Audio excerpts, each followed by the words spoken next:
Natacha Polony, bonjour. Bonjour. Nous vous recevons aujourd'hui pour une chaîne YouTube qui s'appelle Thinkerview.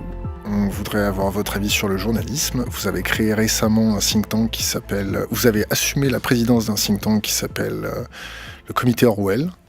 Qu'est-ce que vous pouvez nous en dire ? C'est un comité qui s'est fondé à quelques journalistes.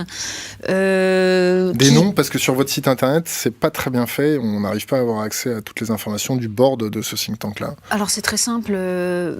Sur une idée originale de Jean-Michel Quatrepoint, Alexandre Devecchio, qui est au Figaro et au Figaro Vox, Emmanuel Lévy qui est à Marianne, Franck Dedieu qui est à l'Expansion.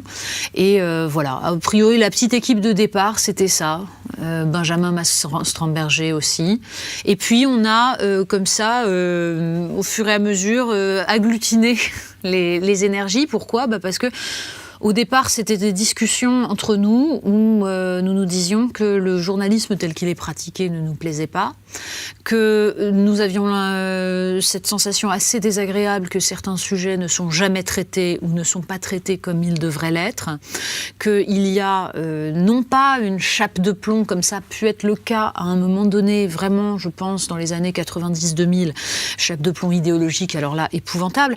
Les choses ont bougé, mais en tout cas, qu'il y avait et qu'il y a une façon de ne pas poser les problèmes, de ne pas les traiter, qui est la négation de l'idée qu'on se faisait du journalisme. Donc nous avons eu envie de réfléchir à la pratique journalistique, de réfléchir à la façon dont les idées pouvaient être agitées, dont les informations pouvaient sortir.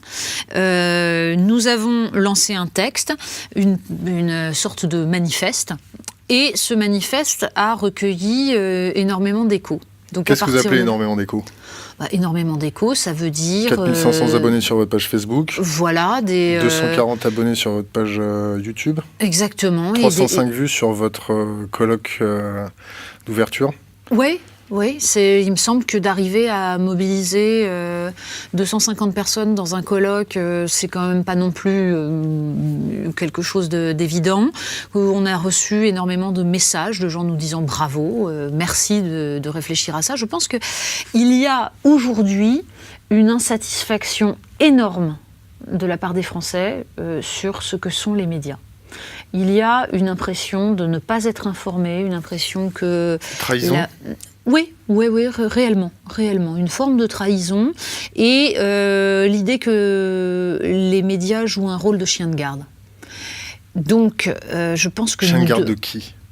Chien de garde d'un système. Chien de garde on va dire, d'un système qui, pour reprendre la phrase de Warren Buffett, est une véritable lutte des classes et que les riches sont en train de gagner. Je pense qu'il y a de ça. Vous avez posé des questions à Christine Ockrent concernant les réseaux de pouvoir, le cercle Bilderberg. Oui. Comment ça vous est venu à l'esprit ? Nous, personnellement, on les connaît. On a travaillé avec certains qui ont participé au Bilderberg, y compris de la commission trilatérale. On reçoit souvent Hervé de Carmoy, qui était vice-président de la commission trilatérale Europe. Ce sujet de cercle de pouvoir n'est vraiment pas abordé. Ça vous est venu à l'idée comment ? Et la réaction qu'elle a eue en face de vous, c'était naturel ? C'était comment ? C'était violent, on va dire. Ouais. Et je pense qu'elle s'en souvient encore. Elle vous a pris pour une conne. Non seulement elle m'a prise pour une conne, mais elle m'a prise surtout pour quelqu'un qui n'avait pas à poser ce genre de questions et qui tout à coup faisait surgir quelque chose qui ne doit pas surgir au milieu d'un débat convenu entre gens bien. Le ronron. C'est ça, mais vous savez, c'est valable pour ce genre de questions. Pour comment ça m'est venu de parler du réseau Bilderberg, parce que tout simplement, j'ai lu en travaillant sur elle qu'elle en avait fait partie. Je me suis posé la question de savoir quelle était la place d'un journaliste dans ce genre de cercle. Qu'est-ce qu'on venait y chercher ? Pourquoi est-il très sain qu'un journaliste soit dans les mêmes réseaux de fréquentation et d'influence que des chefs d'entreprise, des politiques ? Est-ce que réellement ça lui rapporte de l'information ? Non. Il n'y a aucun but informatif là-dedans, puisque justement le principe est que ce qui est dit ne sorte pas. Donc ce n'est pas pour aller chercher de l'information.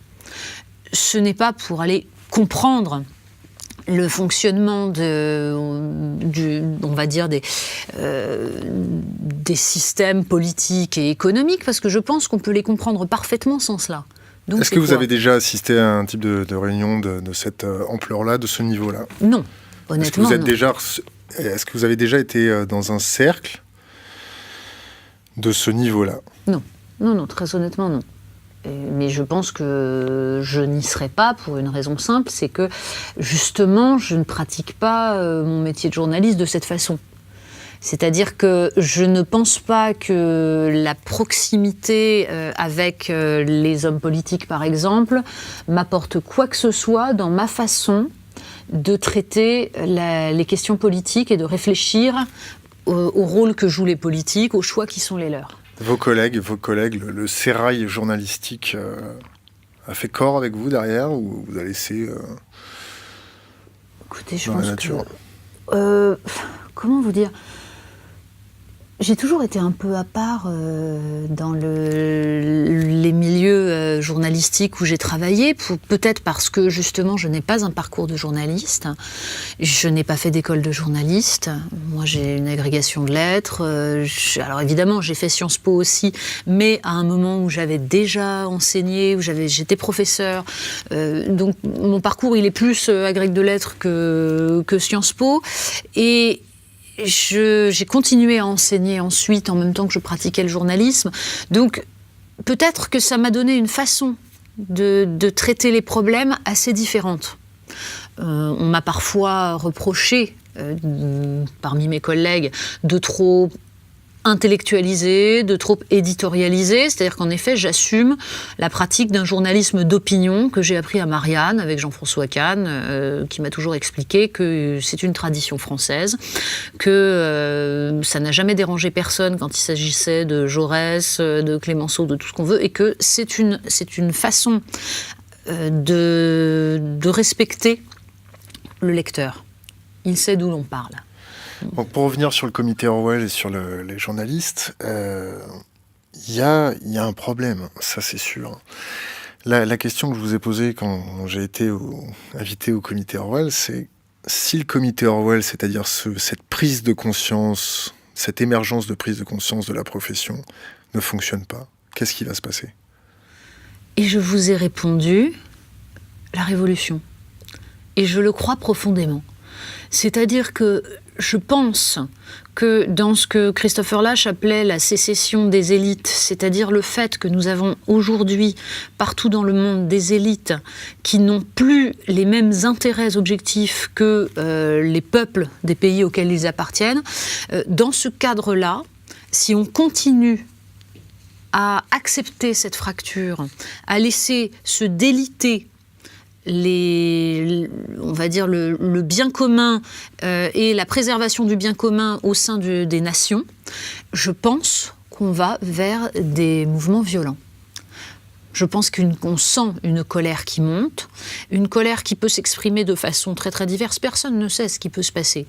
Mais il est évident que les élections américaines, les élections françaises, les élections partout en Europe nous montrent que les peuples cherchent pour l'instant, tout de même à travers l'exercice démocratique, mais peut-être de moins en moins, à faire entendre leur voix, à reprendre le pouvoir, ou en tout cas à faire comprendre aux élites qu'ils se sont aperçus qu'on leur avait pris le pouvoir.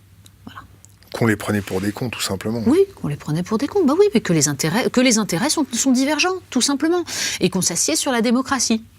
Donc on ne peut pas s'asseoir sur la démocratie très très très longtemps. Il y a un moment où ça ne marche plus. Les préconisations pour améliorer ça, s'il y a des conseils à faire passer à vos collègues?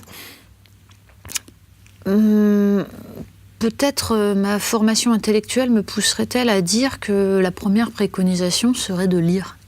Oui. Serait de développer une culture générale, une curiosité qui permet d'avoir un tout petit peu de recul sur les discours qui sont produits. Des petits cours d'autodéfense intellectuelle? Oui, c'est ça. C'est quand même grave de conseiller ça à un journaliste. Ils ont oublié ça, la charte de Munich Il y avait eu, il y a quelques années, dans le monde diplomatique, une enquête très intéressante sur les écoles de journalisme. Ouais. Je ne me rappelle pas le nom du journaliste. Pas Bréville.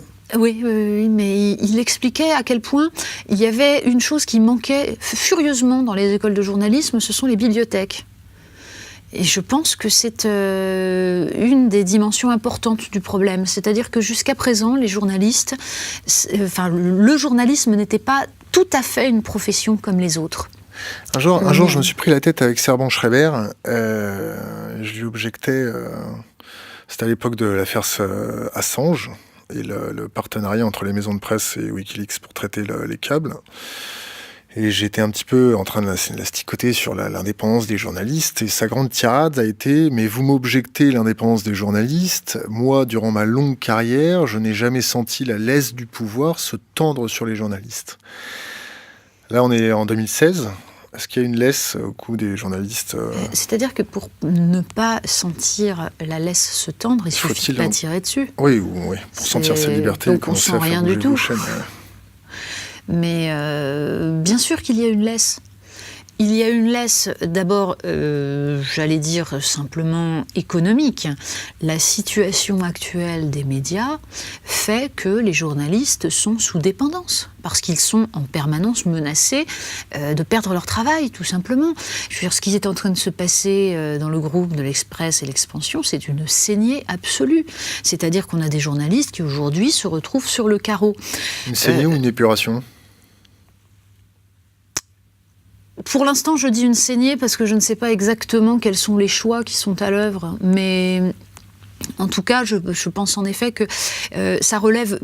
J'allais dire, je ne serais pas forcément immédiatement malveillante dans ma façon de prendre les choses, dans le sens où je ne pense pas forcément qu'il y ait une épuration idéologique, parce que je crois que malheureusement, l'idéologie première, c'est l'économisme, c'est-à-dire l'idée qu'on va réduire les coûts.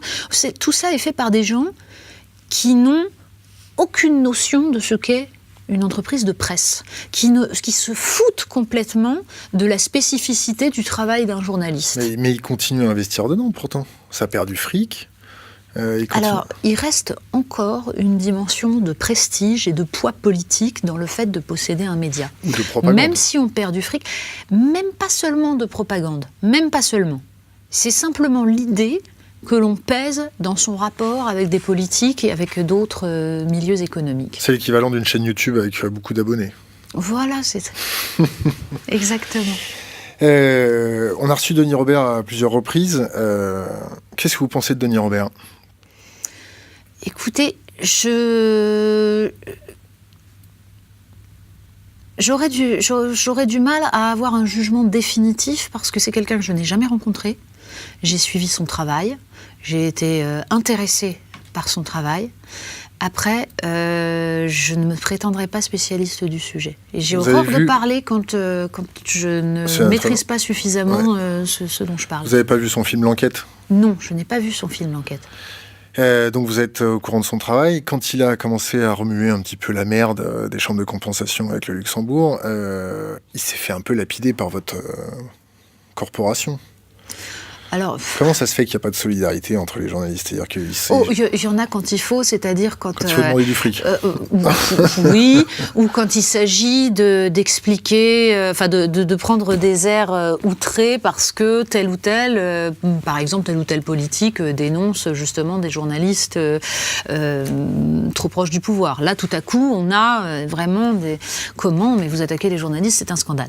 Donc non, il y a un corporatisme évident, mais en effet, il ne joue pas forcément là où il devrait. Alors, on va prendre un dossier un peu plus frais. Paul Moréa, sur l'Ukraine, s'est fait ramasser un peu sur les réseaux sociaux côté journaliste.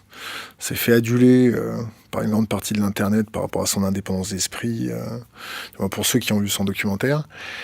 Votre avis là-dedans, en tant que présidente du comité Orwell, est-ce qu'on a le droit de traiter tous les sujets ? Il est évident qu'on n'a pas le droit de traiter tous les sujets. C'est-à-dire, bien sûr qu'il y a une espèce de, on va dire, pas de censure, mais de... comment dire, de façon très très claire de faire sentir qu'il y a des choses dont on ne peut pas parler et des choses qu'il ne faut pas aller fouiller. Que tout à coup, on sort de ce que Alain Minc appelle le cercle de la raison. Vous voyez ? La police de la pensée ? Oui, bien sûr, bien sûr. Et cette police de la pensée, elle est extrêmement puissante dans la mesure où il s'agit avant tout de faire passer celui qui a débordé des limites pour un conspirationniste. Un conspirationniste, un incompétent, quelqu'un donc qui tout à coup n'a rien à faire à la table des gens sérieux. Vous connaissez Arthur Schopenhauer ? Arthur Schopenhauer, oui. L'art d'avoir toujours raison. Oui, bien sûr. Vous n'avez pas l'impression que c'est un petit peu le livre de chevet de tous ces intellectuels médiatiques ? C'est prendre le contrôle de la dialectique grâce à des stratagèmes. Alors, à ceci près, que qu'est-ce qu'on appelle intellectuel médiatique et qui désigne-t-on par là ? C'est-à-dire que le concept d'intellectuel médiatique, en ce moment, il est utilisé aussi pour, disons, comme une arme et pour décrédibiliser certains. Vous voyez, c'était un concept à géométrie variable, intellectuel médiatique. Quand l'intellectuel médiatique, c'est BHL ou Alain Minc, finalement, ça ne dérange pas. Mais en ce moment, ce qu'on appelle intellectuels médiatiques, c'est ce que Najat Vallaud-Belkacem a appelé les pseudo-intellectuels, c'est-à-dire ceux qui pensent mal, ceux qui ont eu le mauvais goût de critiquer la réforme du collège. Et là, tout à coup, intellectuel médiatique était une forme de dévalorisation. Vous voyez ? Donc c'est pour ça que le concept Alors qu'est-ce qu'on fait pour aller récupérer cette indépendance d'esprit et aller traiter les sujets nécessaires pour avoir un prisme de lecture profond ? On fait un syndicat de journalistes surarmés, intellectuellement parlant, on fait des groupes de pression, on fait quoi ? Qu'est-ce qu'on peut faire pour...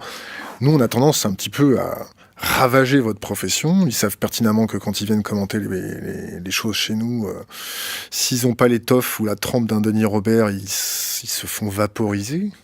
Mmh. On aimerait quand même un peu vous aider. On fait quoi, nous, l'Internet ? On va protéger les journalistes ? On fait le boulot de... On fait quoi ? Qu'est-ce qu'on peut faire pour vous aider ? Bon, je pense que le travail que vous faites, le travail qui se trouve sur Internet, ne doit pas venir en aide aux journalistes. C'est une alternative, c'est une autre façon de produire de l'information et de la pensée. Simplement, moi, j'ai une attache pour le journalisme classique et en particulier de presse écrite, dont je pense que pour l'instant, il n'est pas encore remplacé. Son rôle exact ne pourrait pas être remplacé. De la presse écrite ? Oui. Vous connaissez la capacité d'un algorithme à agréger de l'information et à écrire un article ? Mais un algorithme ne remplacera jamais ce que moi je vais chercher dans de la presse écrite, à savoir non pas seulement de l'information, mais du reportage, de la pensée, du jugement même. Voilà, c'est ça qui est censé apporter la presse. Qu'elle ne fait pas parce que le reportage, on n'a plus d'argent pour en faire. La pensée, encore faut-il pouvoir l'articuler. Donc voilà, c'est tout. Donc je pense qu'il y a aujourd'hui une forme de journalisme low cost qui est en train de se développer. Ubérisation. Pardon ? Une ubérisation du journalisme. Ah mais totalement. Il suffit de voir comment dans les rédactions de presse quotidienne, le modèle du numérique est en train de dicter sa loi aux journalistes de presse écrite, de même que les chaînes d'information continue ont dicté leur mode de fonctionnement au reste du journalisme. C'est-à-dire que le temps long, le recul sont en train de disparaître. Ce qui compte aujourd'hui pour un journaliste, c'est de produire le plus vite possible pour faire de l'alerte smartphone. Mais même dans des grands quotidiens nationaux. Voilà. Donc je pense que c'est contre cela qu'il faut lutter. Et d'ailleurs, vous avez un travail journalistique sur le net qui arrive à lutter contre ça, mais qui pour l'instant vivote. Ne serait-ce que ce matin dans ma revue de presse, je citais le site Ulysses, qui est entre le journalisme et l'édition, mais qui fait du temps long, qui fait de l'enquête, qui fait du récit. Mais il me semble que ça, c'est un modèle, c'est une des formes du journalisme qui malheureusement est en train d'être éradiquée des médias classiques. Pourquoi ? Question économique. Pas une question de... Et question aussi de capacité du public à se donner la peine de lire. J'ai interviewé le directeur de la télévision publique russe en Russie Bon, je l'ai un peu chauffé, hein, sur la liberté de la presse, sur des gens qui disparaissent. Oui, ce sont des choses qui arrivent. Hein. Bon, ça arrive, mais bon, comment se comportaient les journalistes russes pour enquêter, des choses comme ça. Et puis, en partant, il me dit, tu sais, par l'intermédiaire de son traducteur, il faut donner non pas ce que les gens ont besoin, mais ce que les gens veulent. Question philosophique, ça. De savoir, en France, on leur donne quoi Karl aux Popper gens s'est posé la question de savoir si, en matière de télévision par exemple, la démocratie consistait à donner aux gens ce qu'ils veulent. Et je crois que tout cela est... Moi, je ne crois pas. Oui. Alors, on fait quoi? Pourquoi? Parce que... Mais je précise pourquoi. Parce que sans un peuple éduqué, la démocratie, c'est la tyrannie des imbéciles. Donc, donner aux gens ce qu'ils veulent en faisant en sorte qu'ils ne veuillent que des choses simples, distrayantes, faciles, parce qu'on les a abrutis et qu'on a fait en sorte de détruire l'outil d'éducation qu'est l'école, ça n'est plus de la démocratie. Et si on passe le point de non-retour d'abêtissement de la population?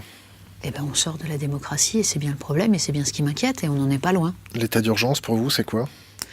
L'état d'urgence, c'est une des façons d'agiter la masse, de faire croire au bon peuple qu'on le protège, en évitant de se poser les véritables problèmes. La déchéance de nationalité?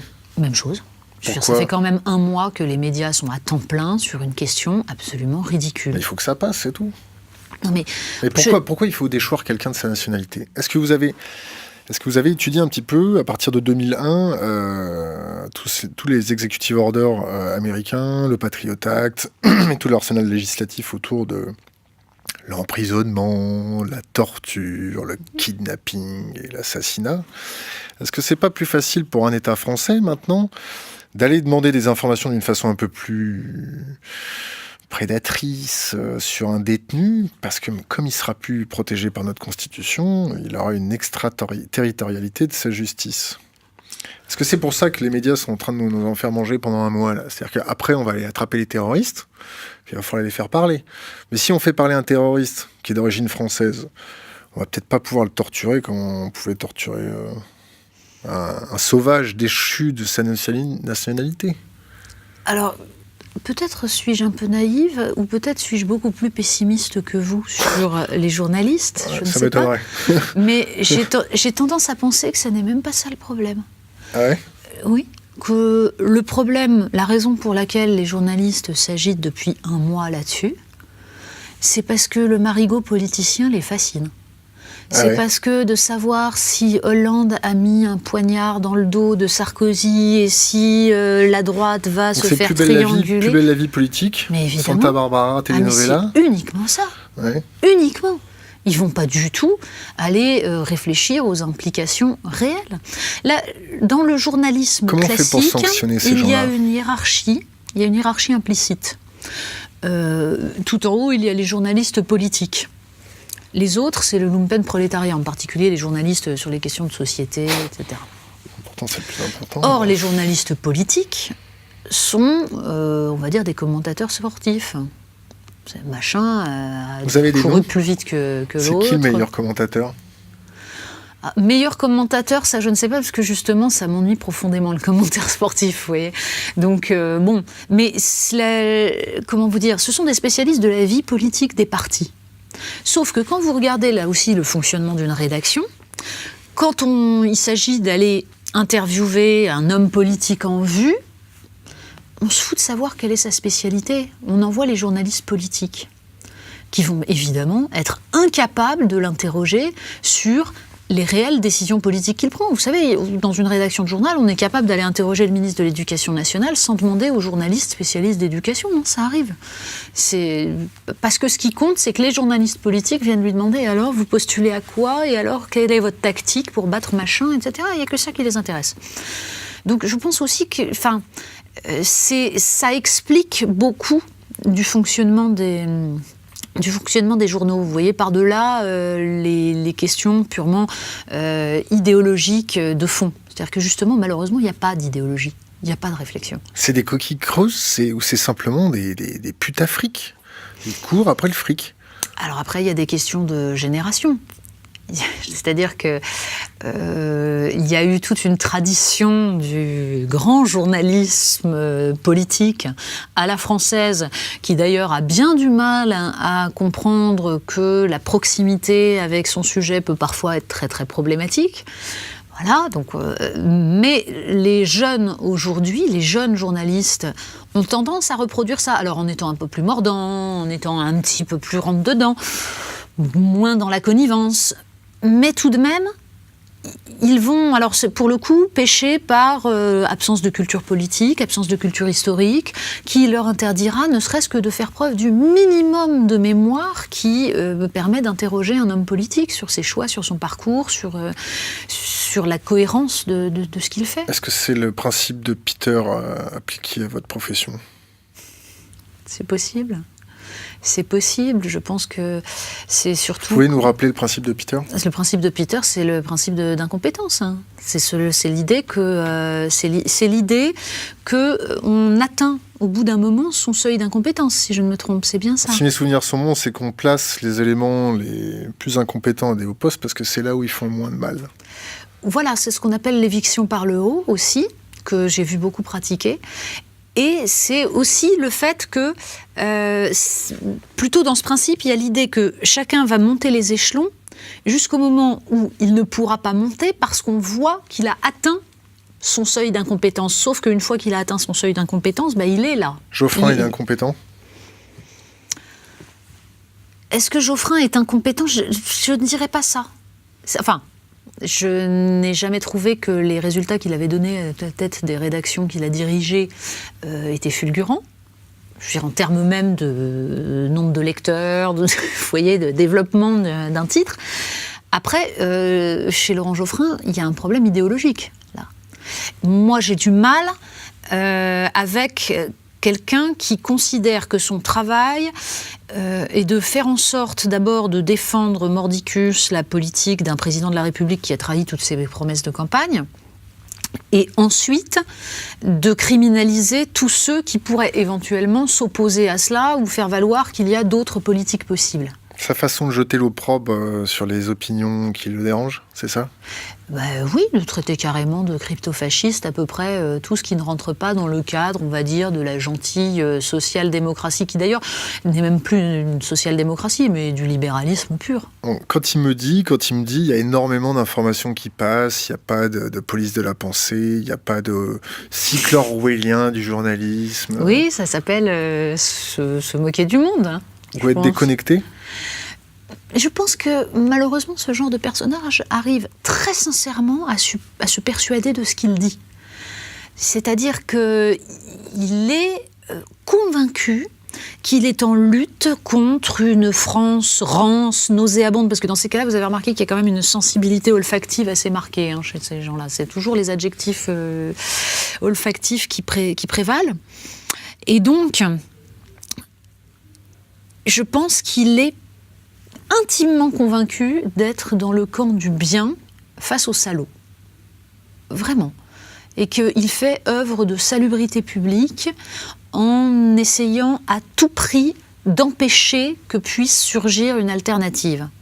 Ne comprenant pas, évidemment, que sa façon de renvoyer au Front National toute personne qui ne pense pas exactement dans la ligne libérale qui est la sienne, laisse justement le monopole de l'alternative politique au Front National. Mais après tout, c'est ce qui est recherché, je pense.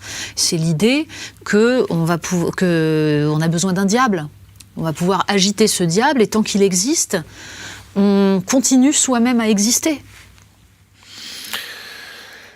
On va passer sur la politique étrangère. La France, qui va intervenir un peu partout. La France qui a plus beaucoup de sous. Des terroristes qui frappent maintenant sur le territoire. Une politique étrangère sans aucune remise en question.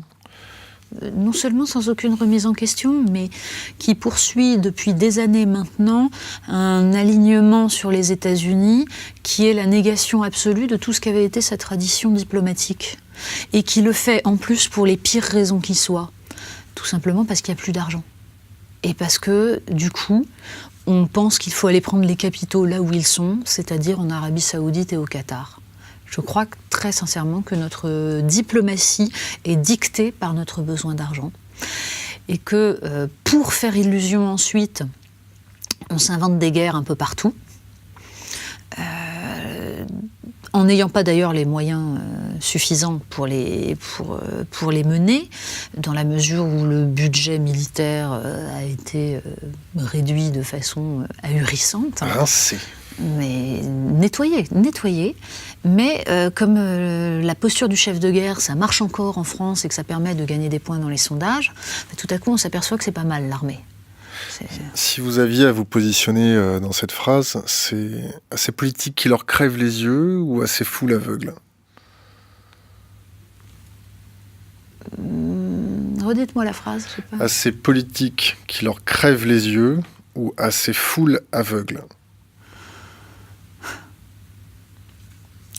Si j'interprète bien la phrase, il s'agit de savoir si c'est la responsabilité des politiques ou si c'est de la responsabilité des gens qui acceptent. Je pense que c'est un jeu en miroir. Je pense que les foules aveugles, en effet, ont accepté depuis des années de se dessaisir du pouvoir que leur avait donné la démocratie. C'est du misérabilisme, de l'impuissance ? C'est une forme de, on va dire, de paresse entretenue par tout un système. C'est-à-dire que je pense que le principe de la société de consommation et de spectacle est évidemment d'encourager cette paresse et de la faire prospérer, de développer chez les gens les pulsions immédiates. Animales.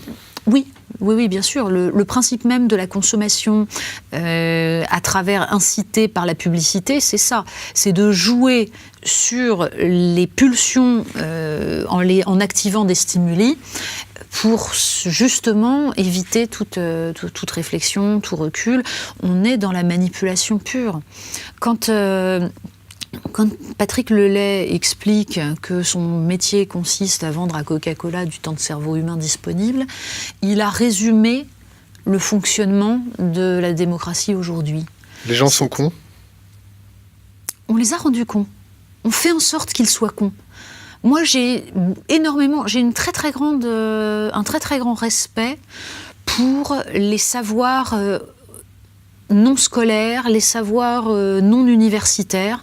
Et je pense que l'humanité a développé ces savoirs pendant des siècles de façon admirable. J'entendais l'autre jour une rediffusion des très vieux extraits de « Bonjour Monsieur le maire » de Pierre Bonte.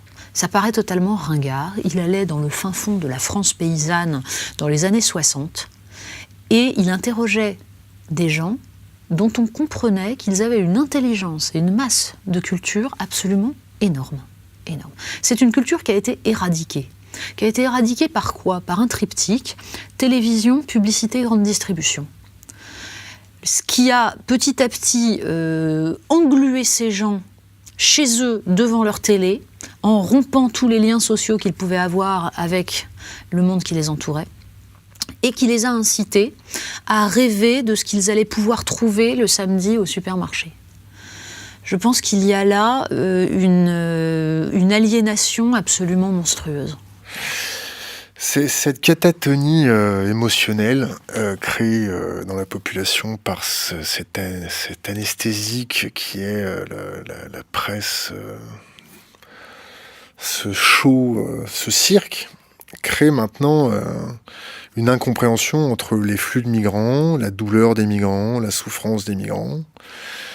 Ça va se matérialiser comment ? Quand les gens vont commencer à prendre conscience de la réalité des souffrances mondiales qui se déplacent, qui s'est mis en ordre de marche.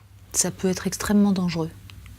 Ça peut être extrêmement dangereux parce que tout cela n'est absolument pas pensé ou préparé. Si. Parce que... Le Stabilo Douai, exercice suisse, à partir de 2012. Fermeture intégrale du territoire de ses frontières contre un afflux massif de migrants provenant d'Espagne, d'Italie, de Grèce, de France. Les militaires réfléchissent quand même à ça. Oui, mais je pense que les politiques ne réfléchissent pas. Je pense qu'il n'y a pas de réflexion politique sur ce qu'impliquent des déplacements de population qui ont été en grande partie causés par des décisions occidentales absolument délirantes.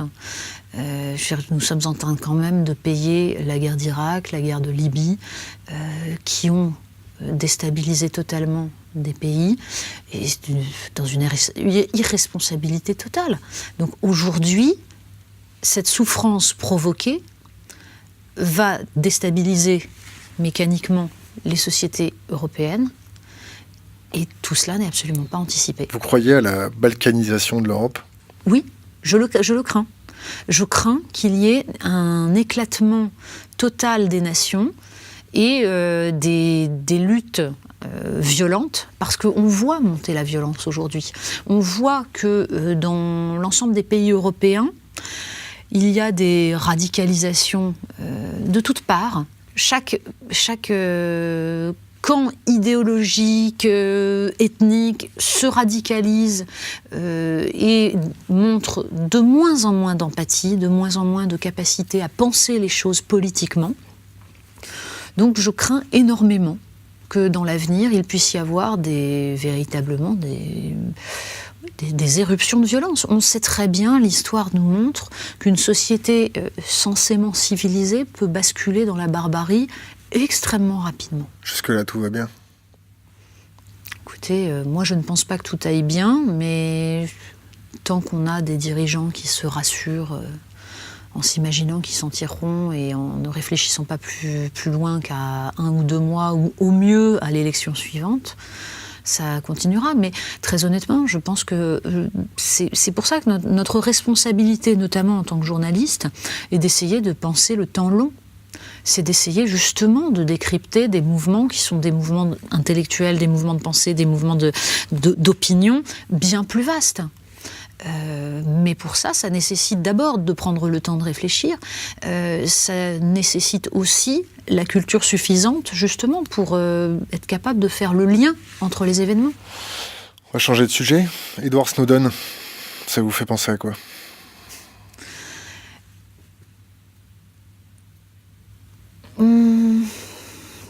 Comment vous dire à quoi ça me fait penser ? Ça me fait penser d'abord à une forme de lâcheté terrible de la France, ça oui, dans la façon dont a été géré dans la façon dont la France a refusé de lui venir en aide. L'asile ?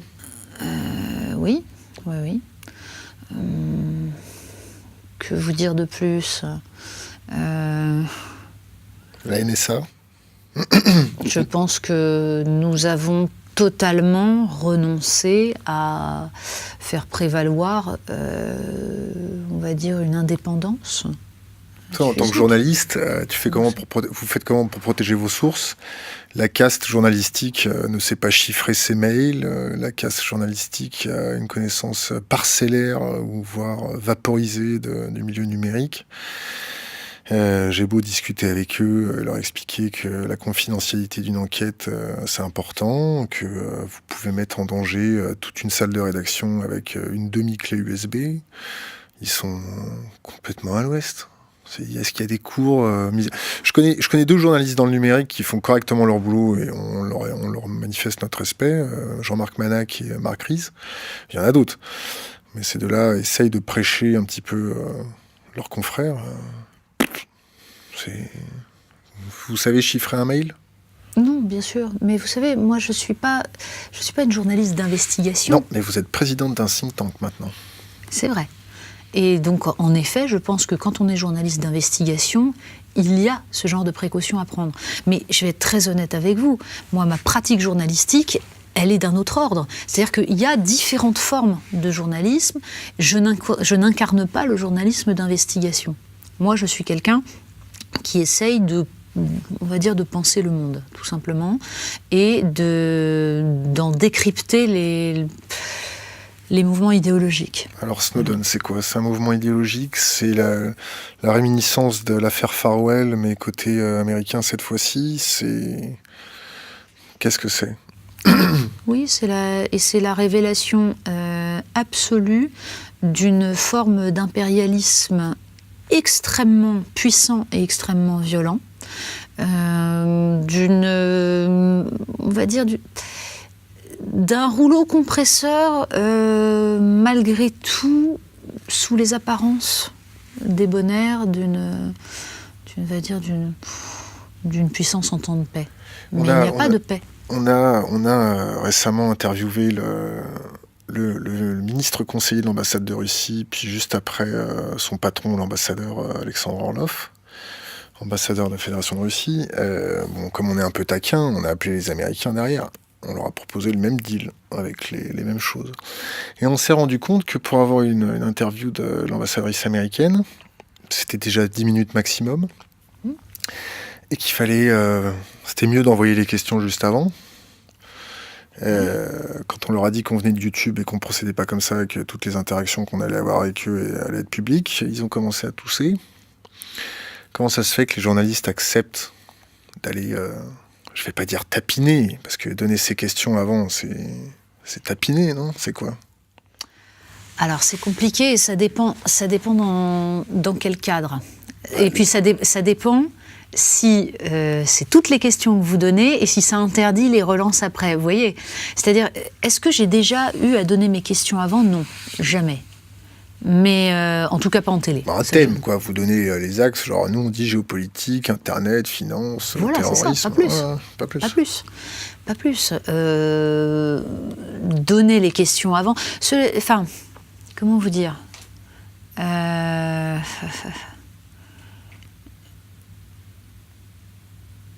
Non, j'essaye de réfléchir à comment on peut biaiser face à ça. Parce qu'une ambassadrice américaine réclame qu'on lui donne les questions avant, ça ne me surprend pas. Non, elle ne réclame pas. C'est préférable. Oui, mais bien sûr, on est bien d'accord. Mais de même que j'ai déjà vu des cabinets de ministres expliquer, alors non pas qu'ils voulaient les questions avant, mais enfin que quand même, si on pouvait leur expliquer exactement avant ce qu'il allait se passer, etc., c'était mieux. Il y a toujours moyen de donner 2-3 trucs. Vous voyez, c'est-à-dire que ça ne m'étonne pas qu'ils jouent leur partition. La question, c'est est-ce que le journaliste en face accepte de rentrer totalement dans le jeu ou est-ce qu'il biaise? Vous voyez. Donc là, en l'occurrence, dans un cadre comme le vôtre, où vous êtes dans une interview, vous ne pouvez pas accepter ça. Voilà. Sinon, vous vous privez de l'interview. C'est ça. Mais sans doute faut-il mieux se priver de l'interview que d'avoir une langue de bois absolue. Ouais. Voilà. Ouais. C'est tout. Qu'est-ce que vous pouvez donner comme conseil pour quand même y aller? Parce que on va vous expliquer rapide. Hein. On a shooté Axel Lemaire pendant la loi renseignement qui voulait pas répondre aux télés, comme on a une forte communauté de hackers, de geeks derrière nous et qu'on est fortement enraciné dans cette guilde. On lui a posé clairement les choses. Hein. On lui a dit, nous, on va dire qu'on a essayé de vous parler. Et méfiez-vous, s'il y a 100 000 personnes qui débarquent sur votre compte Twitter, on ne sera pas responsable. Quand ils ont vu nos partenaires, ils ont dit, oups, ils ont que des partenaires qui ont 2 millions de visiteurs uniques par mois. C'est compliqué. Elle a joué la transparence. Elle a tenu sa parole. Dans les autres ministères, c'est compliqué. Donc, est-ce que vous nous conseillez de continuer à faire les mercenaires? Oui. Ouais. Oui, bien sûr. Bien sûr. De toute façon, je pense que vous avez une arme absolue qui est le caractère immédiatement mesurable de votre puissance. C'est tout. La presse écrite n'a plus tout à fait ça. La presse classique, quand je dis presse écrite, c'est aussi radio, télé, et sur des choses beaucoup moins, beaucoup moins immédiats que ne peuvent l'être les réseaux sociaux. Donc, si le rapport de force s'inverse, il ne faut pas hésiter à l'utiliser. C'est un rapport de force. L'information, il faut aller la chercher. Le questionnement, il peut être violent et il doit l'être parfois. Donc, on peut s'engueuler encore? On peut s'en mettre plein la tête? Une vraie joute oratoire? Mais j'espère bien. Le drame aujourd'hui, c'est que la plupart des gens n'acceptent de venir débattre qu'avec ceux avec qui ils sont déjà d'accord. Vous voudriez débattre avec Acrimed? Oui, bien sûr. Tout de suite? D'accord. Bien sûr, moi j'ai aucun problème. Si vous aviez laissé un conseil aux jeunes générations, une bouteille à la mer sur Internet, nous on a le prisme à moyen terme, à long terme, on essaye de détecter les signaux faibles, et on essaye aussi de laisser des préconisations à la jeunesse qui fume des pétards à 3h du matin et qui regarde des émissions de géopolitique. Un conseil pour les jeunes générations. Lisez Thucydide. Vraiment. Je peux vous dire que ça, lisez et en particulier révisez l'histoire antique, l'histoire romaine, l'histoire grecque. C'est une manne pour comprendre justement ce que c'est réellement que la géopolitique, ce que c'est que les rapports de force.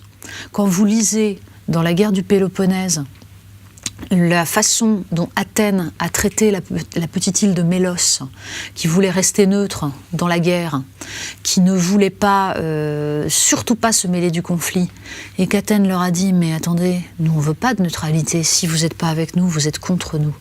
Et ils ont envahi Mélos, et ils ont réduit en esclavage toute la population. Mais c'est une explication absolument extraordinaire du mode de fonctionnement de l'impérialisme.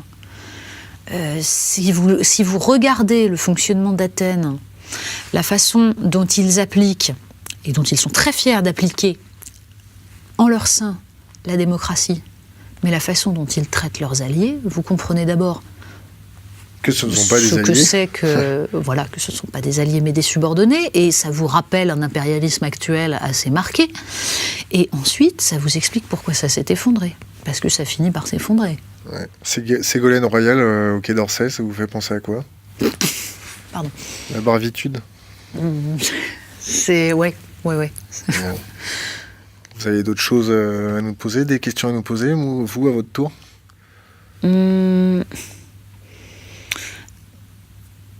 Des questions, oui, bien sûr. Vous êtes non-journaliste et vous êtes extrêmement critique sur le journalisme, ce que je comprends parfaitement. Et je le suis aussi. Est-ce que pour autant, vous estimez qu'il faut que la presse et les médias tels qu'ils existent disparaissent? Oui. Oui? À 100%.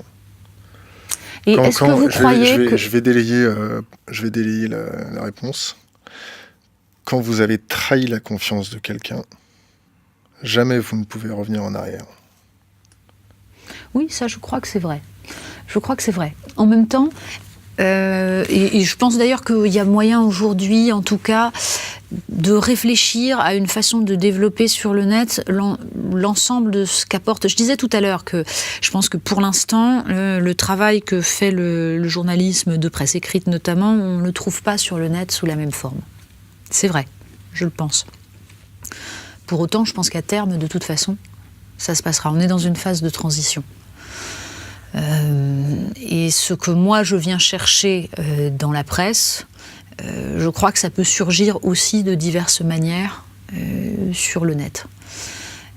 Simplement, c'est un modèle économique. C'est une question de modèle économique. Comment on arrive à faire vivre ça ? Pour l'instant, malheureusement, il faut beaucoup d'argent pour payer un type qui aille faire un reportage au long cours. Voilà, je ne sais pas si on a trouvé la solution pour que ce soit rentable. Non. Vous avez d'autres questions à nous poser ? J'imagine que vous n'êtes pas... je pense que nous n'avons pas la même culture... comment dire, très honnêtement, je n'ai pas une culture des nouvelles technologies, et pour l'instant, je n'ai pas eu le temps de m'intéresser suffisamment à ces problématiques et à toute l'implication que ça peut avoir sur les questions notamment de journalisme d'investigation. Enfin, c'est pas que ça m'intéresse pas, je m'y suis intéressée, mais pas autant que je le voudrais. C'est-à-dire que je ne serai jamais péremptoire sur ces questions-là, parce que j'estime que il y a des choses que je ne maîtrise pas suffisamment.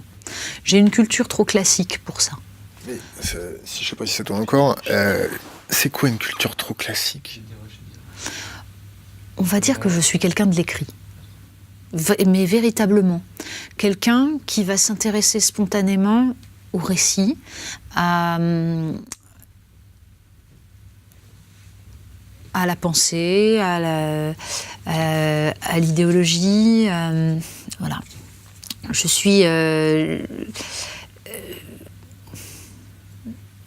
suis profondément, je pense, imprégnée de culture littéraire et de culture historique. Et c'est pour ça que je pense que j'ai envie d'ouvrir le comité Orwell à des journalistes qui auront un autre type de culture que la mienne. C'est-à-dire qui seront bien plus au fait des modes de fonctionnement des réseaux sociaux. Vous voyez, tout ce qui concerne le hacking, par exemple, est quelque chose qui m'échappe. Je ne sais pas comment ça fonctionne. Ça fonctionne très simplement. Oui, bien sûr. Mais les choses ne sont jamais simples. J'aime comprendre jusqu'au bout. Donc, quand on cherche à comprendre, ça n'est jamais simple. Ou quand on est passionné, c'est toujours simple. Voilà. Ah, j'ai peut-être une petite question encore. Alors... L'information de très haute qualité dont vous rêvez, que vous professez, une information qui fait appel à l'intelligence des gens, comment peut-elle être mise en place dans un système où les médias sont à but lucratif et en concurrence ? C'est toute l'ambivalence, bien sûr. C'est-à-dire que, je le disais tout à l'heure, ce sont des entreprises. Mais ce ne sont pas des entreprises comme les autres. Donc ça ne peut fonctionner que dans un système où il y a un public éclairé, qui a envie de payer pour cette information, pour cette réflexion de qualité. Y a-t-il encore aujourd'hui un public de lecteurs ? Non mais Natacha, non. Le principe de catatonie intellectuelle, c'est simple. Vous mettez quelqu'un sous pression, vous le harcelez de peines et de mots, crise financière, perte de boulot, problème à l'école, terrorisme, crise nucléaire, pollution, pesticides, et on en passe et des meilleurs. Qu'est-ce qui se passe ? Il y a un effet de repli, tout le monde le sait, du moins les gens déjà éclairés le savent. Oui, bien sûr. Et quand on extrapole le raisonnement, on sait pertinemment que ce sont des belles paroles, de dire que on ne peut avoir qu'un public éclairé, mais il y en a de moins en moins. La dynamique, c'est ce que je viens de vous dire. Bien sûr qu'il y en a de moins en moins. Nous, on a la dynamique de lâcher prise. C'est-à-dire que on vous laisse encore une chance, vous les journalistes, de laver votre honneur, de laver votre profession.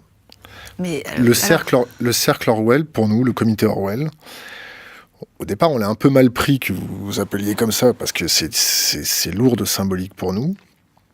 Et on s'est dit quand même, ils essayent de survivre, ils essayent de se réveiller. Alors c'est peut-être pas tous les journalistes et qu'il y en a une qui a décidé de sortir parce qu'elle a une paire de baloches un peu plus endurcie que la majeure partie de sa caste. Et on vous laisse faire, on va peut-être essayer de vous aider, du moins de regarder la profession journalistique avec un peu plus de bienveillance. Mais après, vous serez relégué définitivement avec les politiques, les lobbyistes et ainsi de suite. C'est-à-dire que vous allez devenir la cible vraiment de gens pertinents sur l'outil numérique. Et ça risque de très mal se passer. Donc battez-vous. Oui. Battez-vous. Mais d'abord, je vais vous dire une chose. Je ne me suis jamais sentie appartenir à aucune caste ou à aucune corporation. Ouais, je n'ai pas l'esprit de caste. Vous n'avez jamais acheté de voiture avec votre carte presse ? Non. D'accord. Non. Pourquoi on achète une voiture avec une carte de presse ? Parce que vous pouvez acheter une machine à laver aussi avec une carte de presse. Non. Non. Alors je vous conseille un truc. Je dois vraiment être très con. Ouais. Vous appelez, vous dites vous êtes journaliste, vous avez une carte de presse, hop, vous avez une réduction. Ah mais je savais pas, vous voyez. C'est bien, non ? Vous me l'apprenez, c'est sympa. On peut en profiter Ah bah ouais, si vous voulez, mais non, vous voyez, j'ai loupé des trucs. Ouais. C'est comme quoi les journalistes sont quand même parfois les moins bien informés. Non, sérieusement, donc non. Je sais pas, je dois avoir d'abord un vieux fond d'éducation, de respect morale, peut-être. tout ça. Moi j'ai une éducation un peu janséniste, il y a des trucs qui se font pas, bon bah voilà. Non, et honnêtement, je n'ai jamais eu l'esprit de corps. J'ai été prof aussi, j'étais pas plus corporatiste côté prof que côté journaliste. Voilà. Le gouvernement... je ne me sens absolument pas comptable de ce que font les journalistes en général. C'est bien. Ce qui m'intéresse, c'est de savoir comment moi, je vais essayer de faire mon boulot à peu près honnêtement. Et de faire en sorte... Vous bossez au Figaro quand même, non ? je ne suis plus journaliste au Figaro, je suis chroniqueuse extérieure. D'accord. Je ne suis pas salariée de la rédaction, d'ailleurs je n'y mets pas les pieds parce que je ne suis pas journaliste au Figaro. Je l'ai été pendant 3 ans, sur les questions d'éducation. Le comité Orwell, on vous a objecté que vous travailliez pour un marchand d'armes. C'est quoi votre avis là-dessus ? Mon avis, c'est que malheureusement aujourd'hui, en effet, une bonne partie des médias appartiennent à des grands groupes industriels et en particulier des groupes qui vendent des armes. Plutôt que de m'objecter le Figaro, on aurait pu m'objecter d'ailleurs Europe 1, où là, d'ailleurs, je ne suis pas plus salariée, enfin, je ne suis pas plus en CDI, mais je suis salariée, là, pour le coup.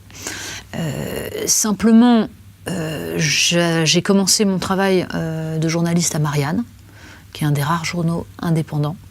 Et j'en ai gardé l'idée que, en effet, dans un monde idéal, il fallait aller vers les médias qui étaient les plus indépendants et que ça permettait plus de liberté. Pour autant, d'abord, c'est quand même à Marianne que je me suis fait placardiser pour mes idées, voilà, à partir du départ de Jean-François Kahn.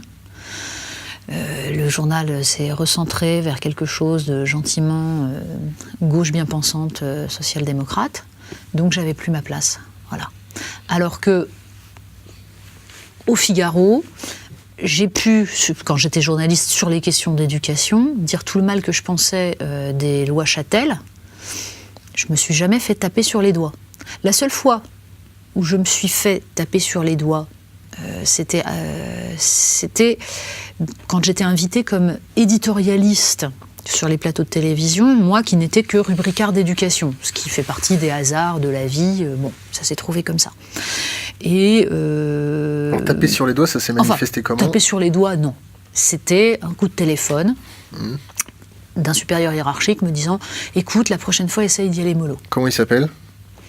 Je ne balance pas les supérieurs hiérarchiques. D'accord. Non, ça, j'estime que ça se fait pas. Non. Voilà. Mais il suffit de savoir que c'est un supérieur hiérarchique au Figaro. Non, mais on ne sait jamais. Si nous, on tombe sur le nom sur Internet, on pourra peut-être essayer de lui envoyer un petit mail pour le remercier. Non, et vous savez sur quel sujet c'était ? La guerre en Libye. Ah bah, tiens, voilà. Pour changer. Parce que j'étais sur le plateau de Thierry Ardisson, et que j'étais là pour parler bioéthique, parce que l'invité c'était René Friedman. Et ils avaient invité 2 personnalités amies de René Friedman, donc l'abbé de la Morandais et Bernard Kouchner. Et il se trouve que la discussion arrive, c'était pile au moment où la France commençait à intervenir en Libye. Et Bernard a sorti son sac de riz. Ben voilà. Et il nous a expliqué que c'était merveilleux et qu'on allait sauver le monde. Ouais, la démocratie pour les petites filles. Voilà. Et là, je lui ai dit, écoutez, ça me paraît quand même un petit peu présomptueux. Enfin, excusez-moi, on a fait quelques âneries en Irak. On n'est peut-être pas obligé non plus de recommencer en étant persuadé que cette fois-ci, ça va être merveilleux. Donc, le minimum, c'est d'avoir un tout petit peu de prudence. Et là, ils m'ont tous regardé en se demandant d'où je sortais. Il y avait un côté, j'avais fait intrusion dans un dîner de gens bien et qui l'a invité celle-là. D'ailleurs, ça a été la question après. Non. Mais pourquoi ? Mais pourquoi ? Mais il faut inviter des gens sérieux quand même un petit peu. Voilà. Mais ça m'a valu de me retrouver à On n'est pas couché. Puisque Catherine Barma était devant sa télé, et s'est dit, tiens, au moins, elle sait tenir tête. Voilà. C'est comme ça que je me suis retrouvée à On n'est pas couché. Est-ce que vous avez déjà réussi à faire partir un invité ? Alors, par exemple, Jacques Attali. Je ne l'ai pas eu à On n'est pas couché, Jacques Attali. Ah oui ? Non. Mais Jacques Attali, il part souvent. C'est facile de le faire partir. D'expérience, les gens qui quittent les plateaux sont des multirécidivistes. Oui. Donc il n'y a pas grande gloire à faire quitter un plateau. On était fiers. Non, moi le seul qui soit parti quand j'étais On n'est pas couché, c'était Christophe Ondelat. Oui. Il y a pas... Et je n'en ai conçu. Gentillet, Christophe. Je n'en ai conçu. J'aimais beaucoup son journal de fierté. 13 heures, il était très marrant. Oui, mais bon, et c'est même, ça a même été très négatif parce que ça. C'était volontaire de sa part, c'était une façon de mettre ça, de mettre en scène. Ouais. Et Du coup, ça a donné l'impression, je venais d'arriver, on n'est pas couché, ça a donné l'impression à beaucoup de gens que, évidemment, cette émission était là pour faire du clash et que j'étais moi-même, évidemment, une partie de ce système. Un suppôt. Et donc, ça a décrédibilisé totalement mon travail et j'ai été obligée de ramer après pour essayer de montrer que mon but n'était pas de faire du clash, mais de débattre et d'essayer de penser les problèmes de façon un peu pertinente et honnête. Si vous aviez une équipe... une task force de la matière grise à former, vous metteriez qui dedans? Des gens que vous ne connaissez pas forcément. Allez. Une équipe à former. Mais ça dépend. Pour former pour faire quoi? L'agence Tourisque de l'information. Agence Tourisque de l'information. Donc Hannibal, qui assumerait Hannibal? Écoutez, je sais pas, il y a quelques personnes que je respecte beaucoup parmi les journalistes aujourd'hui. Et Denis Robert? Pas forcément. Oui, pourquoi pas. Et puis, vous voyez, quelqu'un comme Vanessa Ratignier, par exemple, qui a travaillé avec Pierre Péan sur le Qatar, est quelqu'un que je respecte et que j'apprécie. C'est ce genre de personne que j'aurais envie de faire travailler si je pouvais me choisir une équipe. Celle que vous... Impossible de la faire entrer dans l'équipe, laquelle? Oh, vous avez quelques heures? Ouais, commencez par un nom, ça nous suffira. Non? D'accord. Vous savez, j'en ai croisé tellement.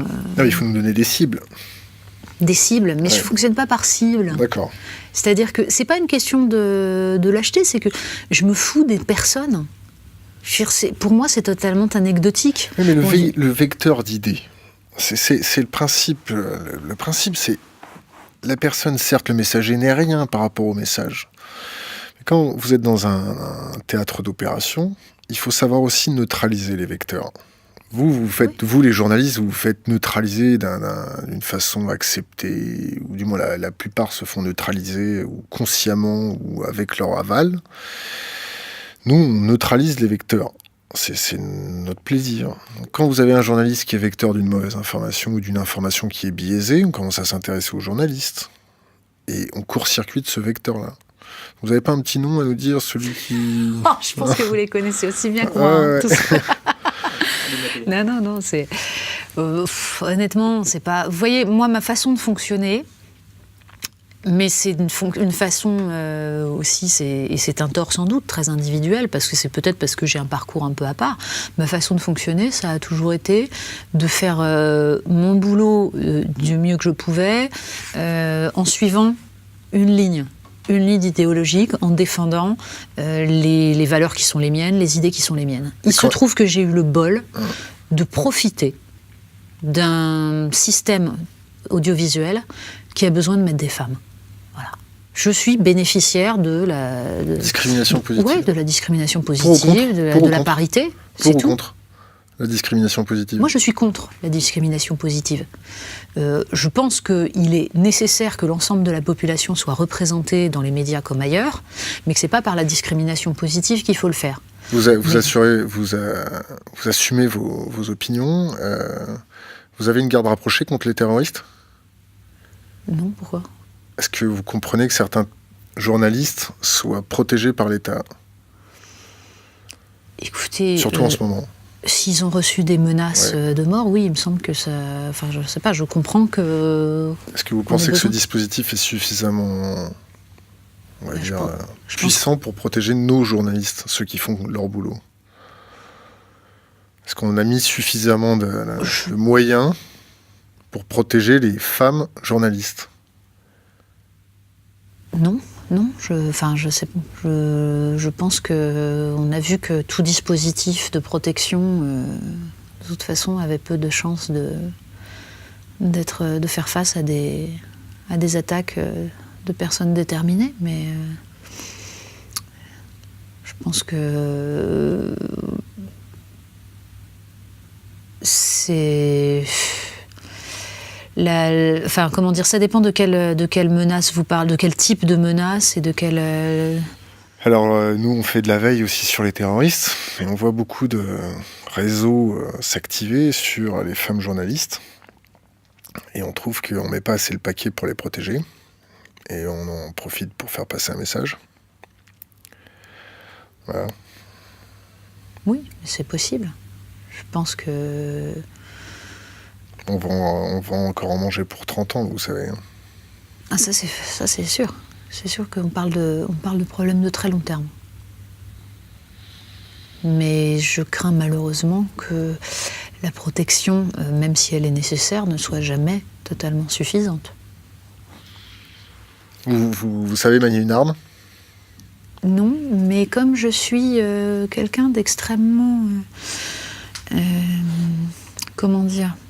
Certains diraient anxieux, d'autres peut-être lucides, et que je suis en pleine réflexion sur... réflexion limite fascination sur le survivalisme. Pourquoi J'ai des fascination ? tendances. Pourquoi fascination ? Non, c'est une façon de parler, je plaisante. Mais j'ai toujours été très intéressée par les réflexions qui essayent d'anticiper ce que peut être justement la chute d'une civilisation. Ne serait-ce que parce que j'ai conscience que c'est parfaitement possible, que ça peut arriver. Et donc, il m'arrive de temps en temps de me dire que j'aimerais savoir manier une arme et que c'est quelque chose d'extrêmement utile. En plus, quand j'étais petite, mon père m'emmenait... toujours pratiqué dans un cadre légal. Hein. Mais bien entendu. Mais très petite, j'ai arpenté les clubs de tir pour tirer à la carabine. Quel était votre calibre préféré ? À l'époque, j'étais petite. 7,65, non ? J'avais 6 ans. Natacha Polony, merci. Et au plaisir de vous revoir sur notre chaîne YouTube. Merci de votre invitation. Merci beaucoup.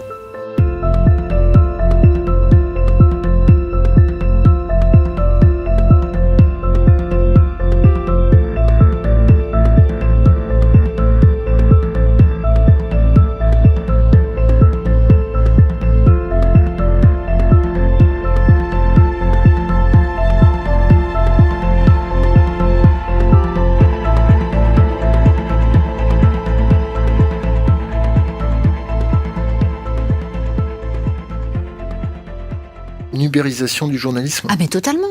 Il suffit de voir comment dans les rédactions de presse quotidienne, le modèle du numérique est en train de dicter sa loi aux journalistes de presse écrite, de même que les chaînes d'information continue ont dicté leur mode de fonctionnement au reste du journalisme. C'est-à-dire que le temps long, le recul sont en train de disparaître. Ce qui compte aujourd'hui pour un journaliste, c'est de produire le plus vite possible pour faire de l'alerte smartphone. Mais même dans des grands quotidiens nationaux. Voilà. Donc je pense que c'est contre cela qu'il faut lutter. Et d'ailleurs, vous avez un travail journalistique sur le net qui arrive à lutter contre ça, mais qui pour l'instant vivote. Ne serait-ce que ce matin dans ma revue de presse, je citais le site Ulysses, qui est entre le journalisme et l'édition, mais qui fait du temps long, qui fait de l'enquête, qui fait du récit. Mais il me semble que ça, c'est un modèle, c'est une des formes du journalisme qui malheureusement est en train d'être éradiquée des médias classiques. Pourquoi ? Question économique. Pas une question de... Et question aussi de capacité du public à se donner la peine de lire. J'ai interviewé le directeur de la télévision publique russe en Russie. Bon, je l'ai un peu chauffé, hein, sur la liberté de la presse, sur des gens qui disparaissent. Oui, ce sont des choses qui arrivent. Bon, ça arrive, mais bon, comment se comportaient les journalistes russes pour enquêter, des choses comme ça. Et puis, en partant, il me dit, tu sais, par l'intermédiaire de son traducteur, il faut donner non pas ce que les gens ont besoin, mais ce que les gens veulent. Question philosophique, ça. De savoir, en France, on leur donne quoi Karl aux Popper gens s'est posé la question de savoir si, en matière de télévision, par exemple, la démocratie consistait à donner aux gens ce qu'ils veulent. Et je crois que tout cela est... Moi, je ne crois pas. Oui. Alors, on fait quoi ? Pourquoi ? Parce que... Mais je précise pourquoi. Parce que sans un peuple éduqué, la démocratie, c'est la tyrannie des imbéciles. Donc, donner aux gens ce qu'ils veulent en faisant en sorte qu'ils ne veuillent que des choses simples, distrayantes, faciles, parce qu'on les a abrutis et qu'on a fait en sorte de détruire l'outil d'éducation qu'est l'école, ça n'est plus de la démocratie. Et si on passe le point de non-retour d'habitissement de la population ? Eh bien, on sort de la démocratie et c'est bien le problème et c'est bien ce qui m'inquiète et on n'en est pas loin. L'état d'urgence, pour vous, c'est quoi ? L'état d'urgence, c'est une des façons d'agiter la masse, de faire croire au bon peuple qu'on le protège, en évitant de se poser les véritables problèmes. La déchéance de nationalité ? Même chose. Il y a une impression de ne pas être informé, une impression que... Trahison ? Oui, réellement. Une forme de trahison et l'idée que les médias jouent un rôle de chien de garde. Donc, je pense que... Chien de garde de qui ? Chien de garde d'un système. Chien de garde on va dire, d'un système qui, pour reprendre la phrase de Warren Buffett, est une véritable lutte des classes et que les riches sont en train de gagner. Je pense qu'il y a de ça. Vous avez posé des questions à Christine Ockrent concernant les réseaux de pouvoir, le cercle Bilderberg. Oui. Comment ça vous est venu à l'esprit ? Nous, personnellement, on les connaît. On a travaillé avec certains qui ont participé au Bilderberg, y compris de la commission trilatérale. On reçoit souvent Hervé de Carmois, qui était vice-président de la commission trilatérale Europe. Ce sujet de cercle de pouvoir n'est vraiment pas abordé. Ça vous est venu à l'idée comment ? Et la réaction qu'elle a eue en face de vous, c'était naturel ? C'était comment ? C'était violent, on va dire. Ouais. Je pense qu'elle s'en souvient encore. Elle vous a pris pour une conne. Non seulement elle m'a prise pour une conne, mais elle m'a prise surtout pour quelqu'un qui n'avait pas à poser ce genre de questions et qui tout à coup faisait surgir quelque chose qui ne doit pas surgir au milieu d'un débat convenu entre gens bien. Le ronron. C'est ça, mais vous savez, c'est valable pour ce genre de questions. Pour comment ça m'est venu de parler du réseau Bilderberg, parce que tout simplement, j'ai lu en travaillant sur elle qu'elle en avait fait partie. Je me suis posé la question de savoir quelle était la place d'un journaliste dans ce genre de cercle. Qu'est-ce qu'on venait y chercher ? Pourquoi est-il très sain qu'un journaliste soit dans les mêmes réseaux de fréquentation et d'influence que des chefs d'entreprise, des politiques ? Est-ce que réellement ça lui rapporte de l'information ? Non. Il n'y a aucun but informatif là-dedans, puisque justement le principe est que ce qui est dit ne sorte pas. Donc ce n'est pas pour aller chercher de l'information. Ce n'est pas pour aller comprendre le fonctionnement on va dire des systèmes politiques et économiques, parce que je pense qu'on peut les comprendre parfaitement sans cela. Donc, est-ce que vous avez déjà assisté à un type de réunion de cette ampleur-là, de ce niveau-là ? Non, honnêtement, Est-ce que vous avez déjà été dans un cercle de ce niveau-là ? Non, très honnêtement, non. Mais je pense que je n'y serai pas pour une raison simple, c'est que justement, je ne pratique pas mon métier de journaliste de cette façon. C'est-à-dire que je ne pense pas que la proximité avec les hommes politiques, par exemple, il faut aller la chercher. Le questionnement, il peut être violent et il doit l'être parfois. Donc, on peut s'engueuler encore ? On peut s'en mettre plein la tête ? Une vraie joute oratoire ? Mais j'espère bien. Le drame aujourd'hui, c'est que la plupart des gens n'acceptent de venir débattre qu'avec ceux avec qui ils sont déjà d'accord. Vous voudriez débattre avec Acrimed ? Oui, bien sûr. Tout de suite ? Oui. D'accord. Bien sûr, moi j'ai aucun problème. Si vous aviez laissé un conseil aux jeunes générations, une bouteille à la mer sur Internet, nous on a le prisme à moyen terme, à long terme, on essaye de détecter les signaux faibles, et on essaye aussi de laisser des préconisations à la jeunesse qui fume des pétards à 3h du matin et qui regarde des émissions de géopolitique. Un conseil pour les jeunes générations. Lisez Thucydide. Vraiment.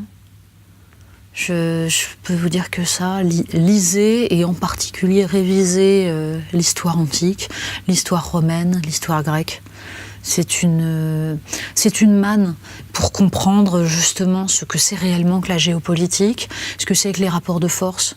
Quand vous lisez dans la guerre du Péloponnèse la façon dont Athènes a traité la petite île de Mélos, qui voulait rester neutre dans la guerre, qui ne voulait pas, surtout pas se mêler du conflit, et qu'Athènes leur a dit « Mais attendez, nous on ne veut pas de neutralité, si vous n'êtes pas avec nous, vous êtes contre nous ».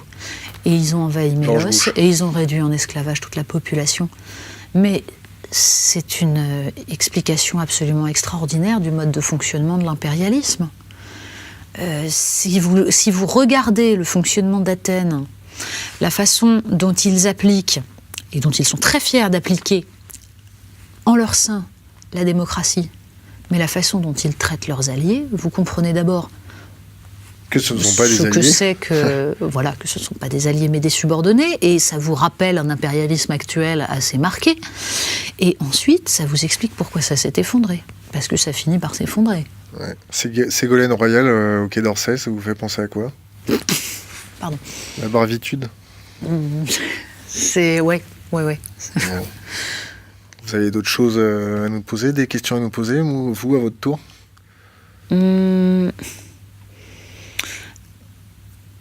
Des questions, oui, bien sûr. Vous êtes non-journaliste et vous êtes extrêmement critique sur le journalisme, ce que je comprends parfaitement. Et je le suis aussi. Est-ce que pour autant, vous estimez qu'il faut que la presse et les médias tels qu'ils existent disparaissent? Oui. Orwell est sur les journalistes. Il y a un problème, ça c'est sûr. La question que je vous ai posée quand j'ai été invité au comité Orwell, c'est si le comité Orwell, c'est-à-dire cette prise de conscience, cette émergence de prise de conscience de la profession, ne fonctionne pas, qu'est-ce qui va se passer? Et je vous ai répondu, la révolution. Et je le crois profondément. C'est-à-dire que je pense que dans ce que Christopher Lasch appelait la sécession des élites, c'est-à-dire le fait que nous avons aujourd'hui partout dans le monde des élites qui n'ont plus les mêmes intérêts objectifs que les peuples des pays auxquels ils appartiennent, dans ce cadre-là, si on continue à accepter cette fracture, à laisser se déliter on va dire le bien commun et la préservation du bien commun au sein des nations, je pense qu'on va vers des mouvements violents. Je pense qu'on sent une colère qui monte, une colère qui peut s'exprimer de façon très très diverse. Personne ne sait ce qui peut se passer. Mais il est évident que les élections américaines, les élections françaises, les élections partout en Europe nous montrent que les peuples cherchent pour l'instant, tout de même à travers l'exercice démocratique, mais peut-être de moins en moins, à faire entendre leur voix, à reprendre le pouvoir, ou en tout cas à faire comprendre aux élites qu'ils se sont aperçus qu'on leur avait pris le pouvoir. Voilà. Qu'on les prenait pour des cons, tout simplement. Oui, qu'on les prenait pour des cons. Bah oui, mais que les intérêts sont divergents, tout simplement, et qu'on s'assied sur la démocratie. Donc on ne peut pas s'asseoir sur la démocratie très très très longtemps. Il y a un moment où ça ne marche plus. Les préconisations pour améliorer ça, s'il y a des conseils à faire passer à vos collègues? Peut-être ma formation intellectuelle me pousserait-elle à dire que la première préconisation serait de lire. Oui. Serait de développer une culture générale, une curiosité qui permet d'avoir un tout petit peu de recul sur les discours qui sont produits. Des petits cours d'autodéfense intellectuelle? Oui, c'est ça. C'est quand même grave de conseiller ça à un journaliste. Ils ont oublié ça, la charte de Munich Il y avait eu, il y a quelques années, dans le monde diplomatique, une enquête très intéressante sur les écoles de journalisme. Oui. Je ne me rappelle pas le nom du journaliste. Bréville. Oui, mais il expliquait à quel point il y avait une chose qui manquait furieusement dans les écoles de journalisme, ce sont les bibliothèques. Et je pense que c'est une des dimensions importantes du problème. C'est-à-dire que jusqu'à présent, les journalistes, le journalisme n'était pas des politiques aux choix qui sont les leurs. Vos collègues, le sérail journalistique a fait corps avec vous derrière, ou vous a laissé Écoutez, je dans pense la nature que... comment vous dire ? J'ai toujours été un peu à part dans les milieux journalistiques où j'ai travaillé, peut-être parce que justement je n'ai pas un parcours de journaliste, je n'ai pas fait d'école de journaliste, moi j'ai une agrégation de lettres, alors évidemment j'ai fait Sciences Po aussi, mais à un moment où j'avais déjà enseigné, où j'étais professeur, donc mon parcours il est plus agrég de lettres que Sciences Po, et j'ai continué à enseigner ensuite en même temps que je pratiquais le journalisme. Donc peut-être que ça m'a donné une façon de traiter les problèmes assez différente. On m'a parfois reproché, parmi mes collègues, de trop intellectualisé, de trop éditorialisé, c'est-à-dire qu'en effet, j'assume la pratique d'un journalisme d'opinion que j'ai appris à Marianne avec Jean-François Kahn, qui m'a toujours expliqué que c'est une tradition française, que ça n'a jamais dérangé personne quand il s'agissait de Jaurès, de Clémenceau, de tout ce qu'on veut, et que c'est une façon de respecter le lecteur. Il sait d'où l'on parle. Bon, pour revenir sur le comité Orwell et sur les journalistes, il y a un problème, ça c'est sûr. La question que je vous ai posée quand j'ai été invité au comité Orwell, c'est si le comité Orwell, c'est-à-dire cette prise de conscience, cette émergence de prise de conscience de la profession, ne fonctionne pas, qu'est-ce qui va se passer ? Et je vous ai répondu, la révolution. Et je le crois profondément. C'est-à-dire que je pense que dans ce que Christopher Lasch appelait la sécession des élites, c'est-à-dire le fait que nous avons aujourd'hui partout dans le monde des élites qui n'ont plus les mêmes intérêts objectifs que les peuples des pays auxquels ils appartiennent, dans ce cadre-là, si on continue à accepter cette fracture, à laisser se déliter on va dire le bien commun et la préservation du bien commun au sein des nations, je pense qu'on va vers des mouvements violents.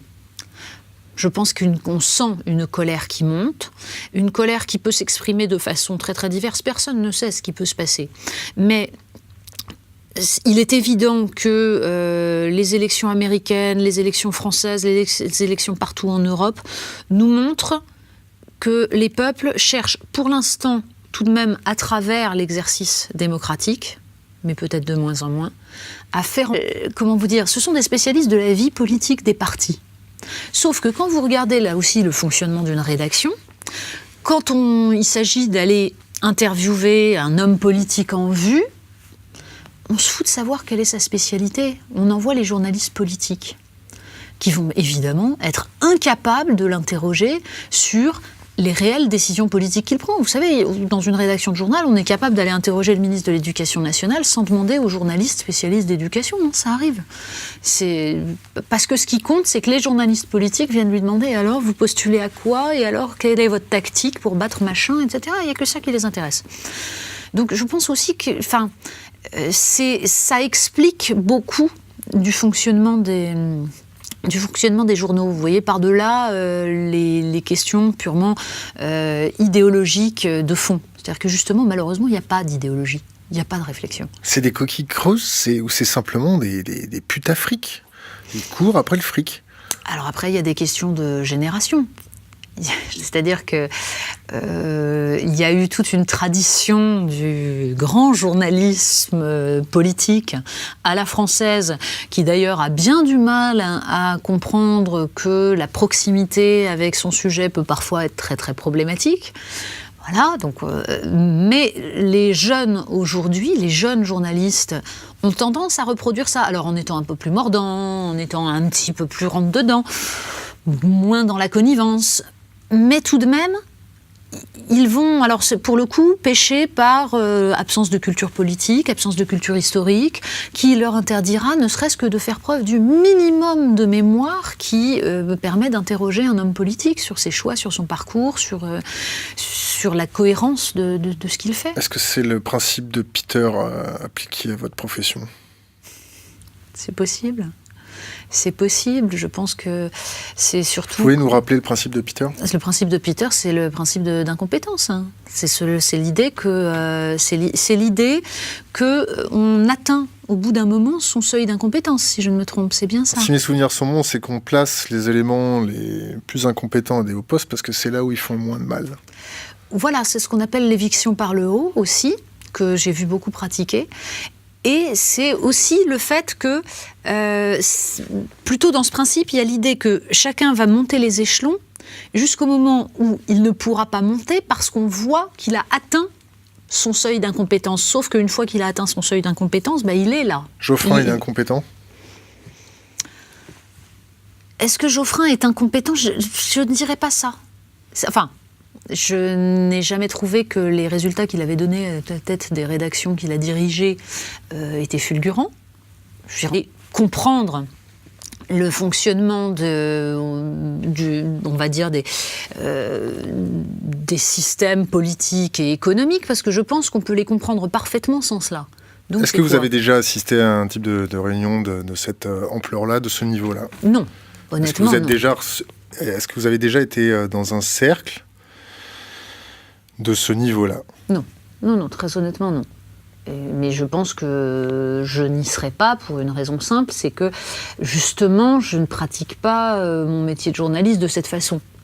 C'est-à-dire que je ne pense pas que la proximité avec les hommes politiques, par exemple, m'apporte quoi que ce soit dans ma façon de traiter les questions politiques et de réfléchir au rôle que jouent les politiques, aux choix qui sont les leurs. Vos collègues, le sérail journalistique a fait corps avec vous derrière, ou vous a laissé écoutez, je dans pense la nature ? Comment vous dire ? J'ai toujours été un peu à part dans les milieux journalistiques où j'ai travaillé, peut-être parce que justement je n'ai pas un parcours de journaliste, je n'ai pas fait d'école de journaliste, moi j'ai une agrégation de lettres, alors évidemment j'ai fait Sciences Po aussi, mais à un moment où j'avais déjà enseigné, où j'étais professeur, donc mon parcours il est plus agrég de lettres que Sciences Po, et j'ai continué à enseigner ensuite en même temps que je pratiquais le journalisme. Donc peut-être que ça m'a donné une façon de traiter les problèmes assez différente. On m'a parfois reproché, parmi mes collègues, de trop intellectualisé, de trop éditorialisé, c'est-à-dire qu'en effet, j'assume la pratique d'un journalisme d'opinion que j'ai appris à Marianne avec Jean-François Kahn, qui m'a toujours expliqué que c'est une tradition française, que ça n'a jamais dérangé personne quand il s'agissait de Jaurès, de Clémenceau, de tout ce qu'on veut, et que c'est une façon de respecter le lecteur. Il sait d'où l'on parle. Bon, pour revenir sur le comité Orwell et sur les journalistes, il y a un problème, ça c'est sûr. La question que je vous ai posée quand j'ai été invité au comité Orwell, c'est si le comité Orwell, c'est-à-dire cette prise de conscience, cette émergence de prise de conscience de la profession, ne fonctionne pas, qu'est-ce qui va se passer ? Et je vous ai répondu, la révolution. Et je le crois profondément.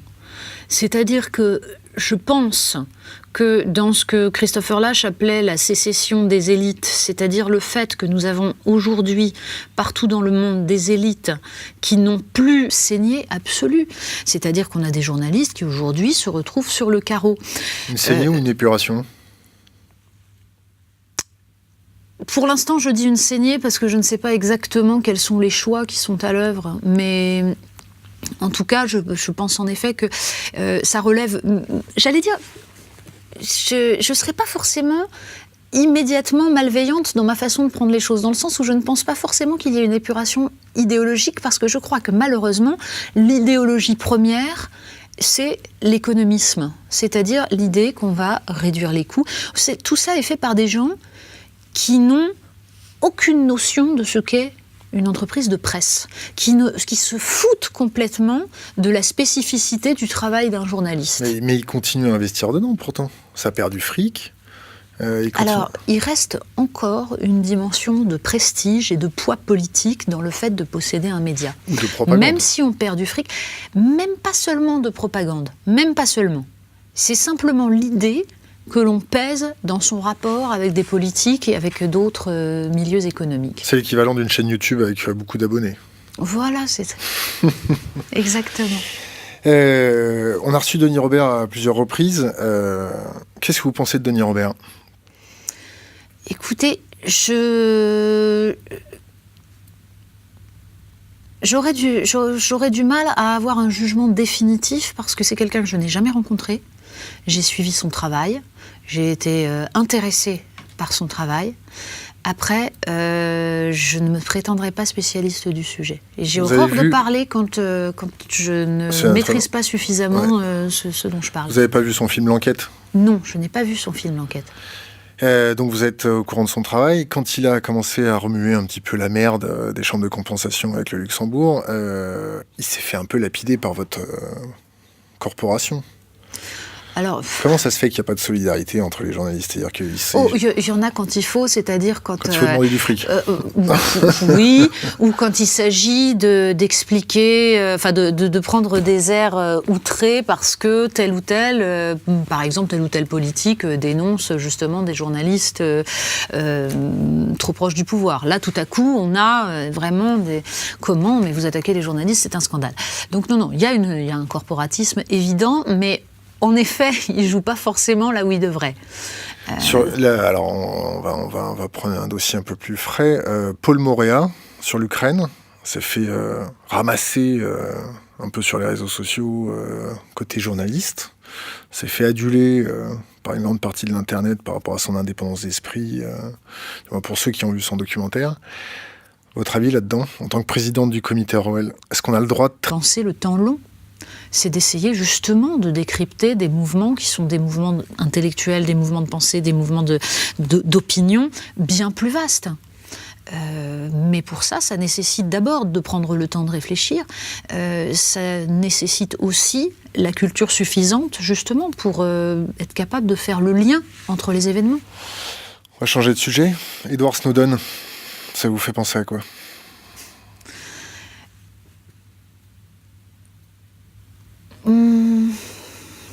Comment vous dire à quoi ça me fait penser ? Ça me fait penser d'abord à une forme de lâcheté terrible de la France, ça oui, dans la façon dont a été géré dans la façon dont la France a refusé de lui venir en aide. L'asile ? Oui. Que vous dire de plus ? La NSA ? Je pense que nous avons totalement renoncé à faire prévaloir, on va dire, une indépendance. Toi, en tant que journaliste, vous faites comment pour protéger vos sources ? La caste journalistique ne sait pas chiffrer ses mails. La caste journalistique a une connaissance parcellaire, voire vaporisée du milieu numérique. J'ai beau discuter avec eux, leur expliquer que la confidentialité d'une enquête, c'est important, que vous pouvez mettre en danger toute une salle de rédaction avec une demi-clé USB. Ils sont complètement à l'ouest. Est-ce qu'il y a des cours je connais 2 journalistes dans le numérique qui font correctement leur boulot et on leur manifeste notre respect, Jean-Marc Manac et Marc Ries. Il y en a d'autres. Mais ces 2-là essayent de prêcher un petit peu leurs confrères. Vous savez chiffrer un mail ? Non, bien sûr. Mais vous savez, moi, je suis pas une journaliste d'investigation. Non, mais vous êtes présidente d'un think tank maintenant. C'est vrai. Et donc, en effet, je pense que quand on est journaliste d'investigation, il y a ce genre de précautions à prendre. Mais je vais être très honnête avec vous.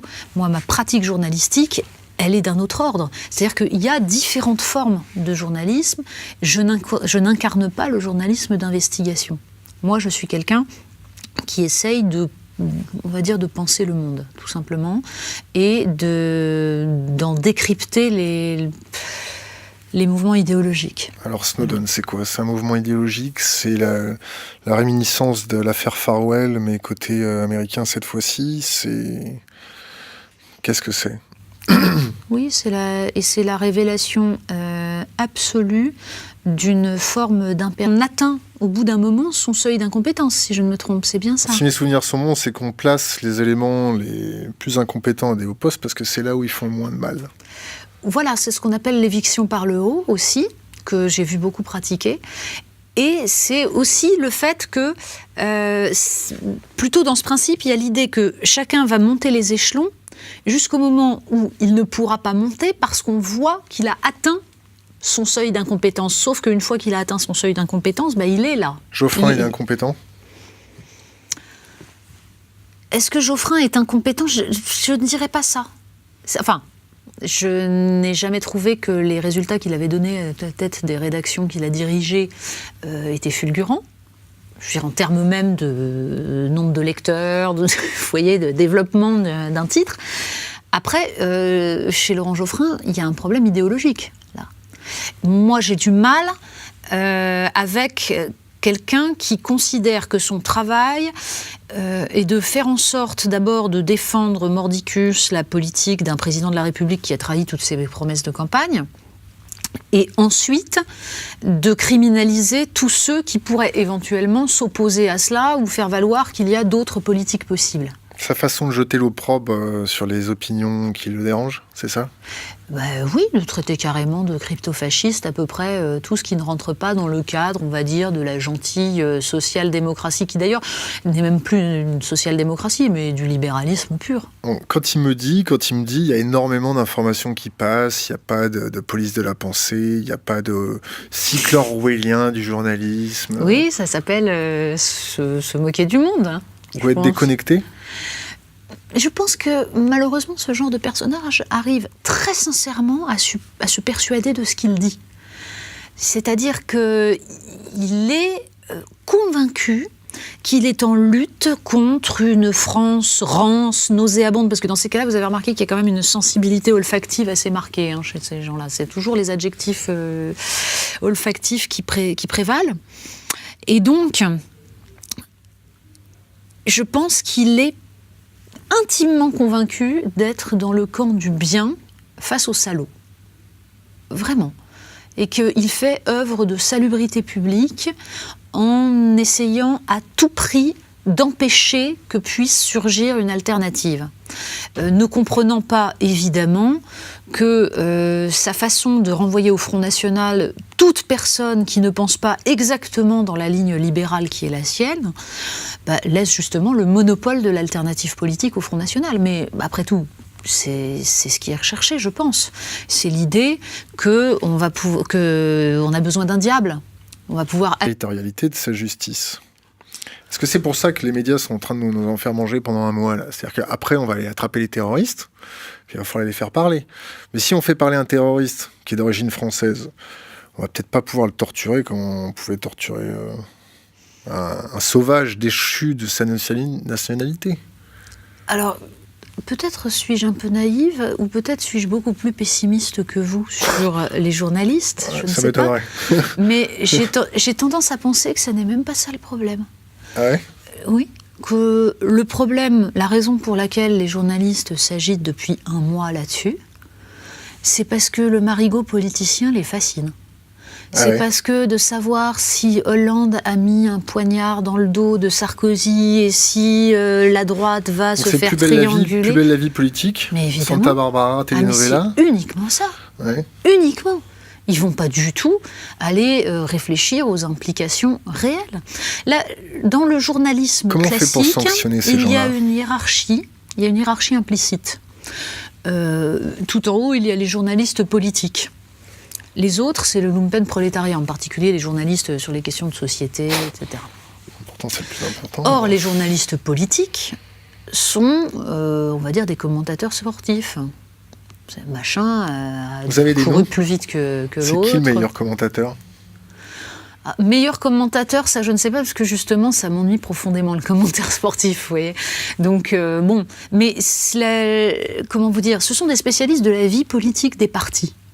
Sauf que quand vous regardez là aussi le fonctionnement d'une rédaction, quand il s'agit d'aller interviewer un homme politique en vue, on se fout de savoir quelle est sa spécialité. On envoie les journalistes politiques, qui vont évidemment être incapables de l'interroger sur les réelles décisions politiques qu'il prend. Vous savez, dans une rédaction de journal, on est capable d'aller interroger le ministre de l'Éducation nationale sans demander aux journalistes spécialistes d'éducation. Non, ça arrive. Parce que ce qui compte, c'est que les journalistes politiques viennent lui demander « alors, vous postulez à quoi ? Et alors, quelle est votre tactique pour battre machin ?» etc. Il n'y a que ça qui les intéresse. Donc je pense aussi que ça explique beaucoup du fonctionnement des journaux. Vous voyez, par-delà les questions purement idéologiques de fond. C'est-à-dire que justement, malheureusement, il n'y a pas d'idéologie, il n'y a pas de réflexion. C'est des coquilles creuses ou c'est simplement des putafriques? Ils courent après le fric. Alors après, il y a des questions de génération. C'est-à-dire que il y a eu toute une tradition du grand journalisme politique à la française, qui d'ailleurs a bien du mal à comprendre que la proximité avec son sujet peut parfois être très très problématique. Oui. La police de la pensée? Oui, bien sûr, bien sûr. Et cette police de la pensée, elle est extrêmement puissante dans la mesure où il s'agit avant tout de faire passer celui qui a débordé des limites pour un conspirationniste. Un conspirationniste, un incompétent, quelqu'un donc qui tout à coup n'a rien à faire à la table des gens sérieux. Vous connaissez Arthur Schopenhauer? Arthur Schopenhauer, oui. L'art d'avoir toujours raison. Oui, bien sûr. Vous n'avez pas l'impression que c'est un petit peu le livre de chevet de tous ces intellectuels médiatiques? C'est prendre le contrôle de la dialectique grâce à des stratagèmes. Alors, à ceci près, que qu'est-ce qu'on appelle intellectuel médiatique et qui désigne-t-on par là? C'est-à-dire que le concept d'intellectuel médiatique, en ce moment, il est utilisé aussi pour, disons, comme une arme et pour décrédibiliser certains. Vous voyez, c'était un concept à géométrie variable, intellectuel médiatique. Quand l'intellectuel médiatique, c'est BHL ou Alain Minc, finalement, ça ne dérange pas.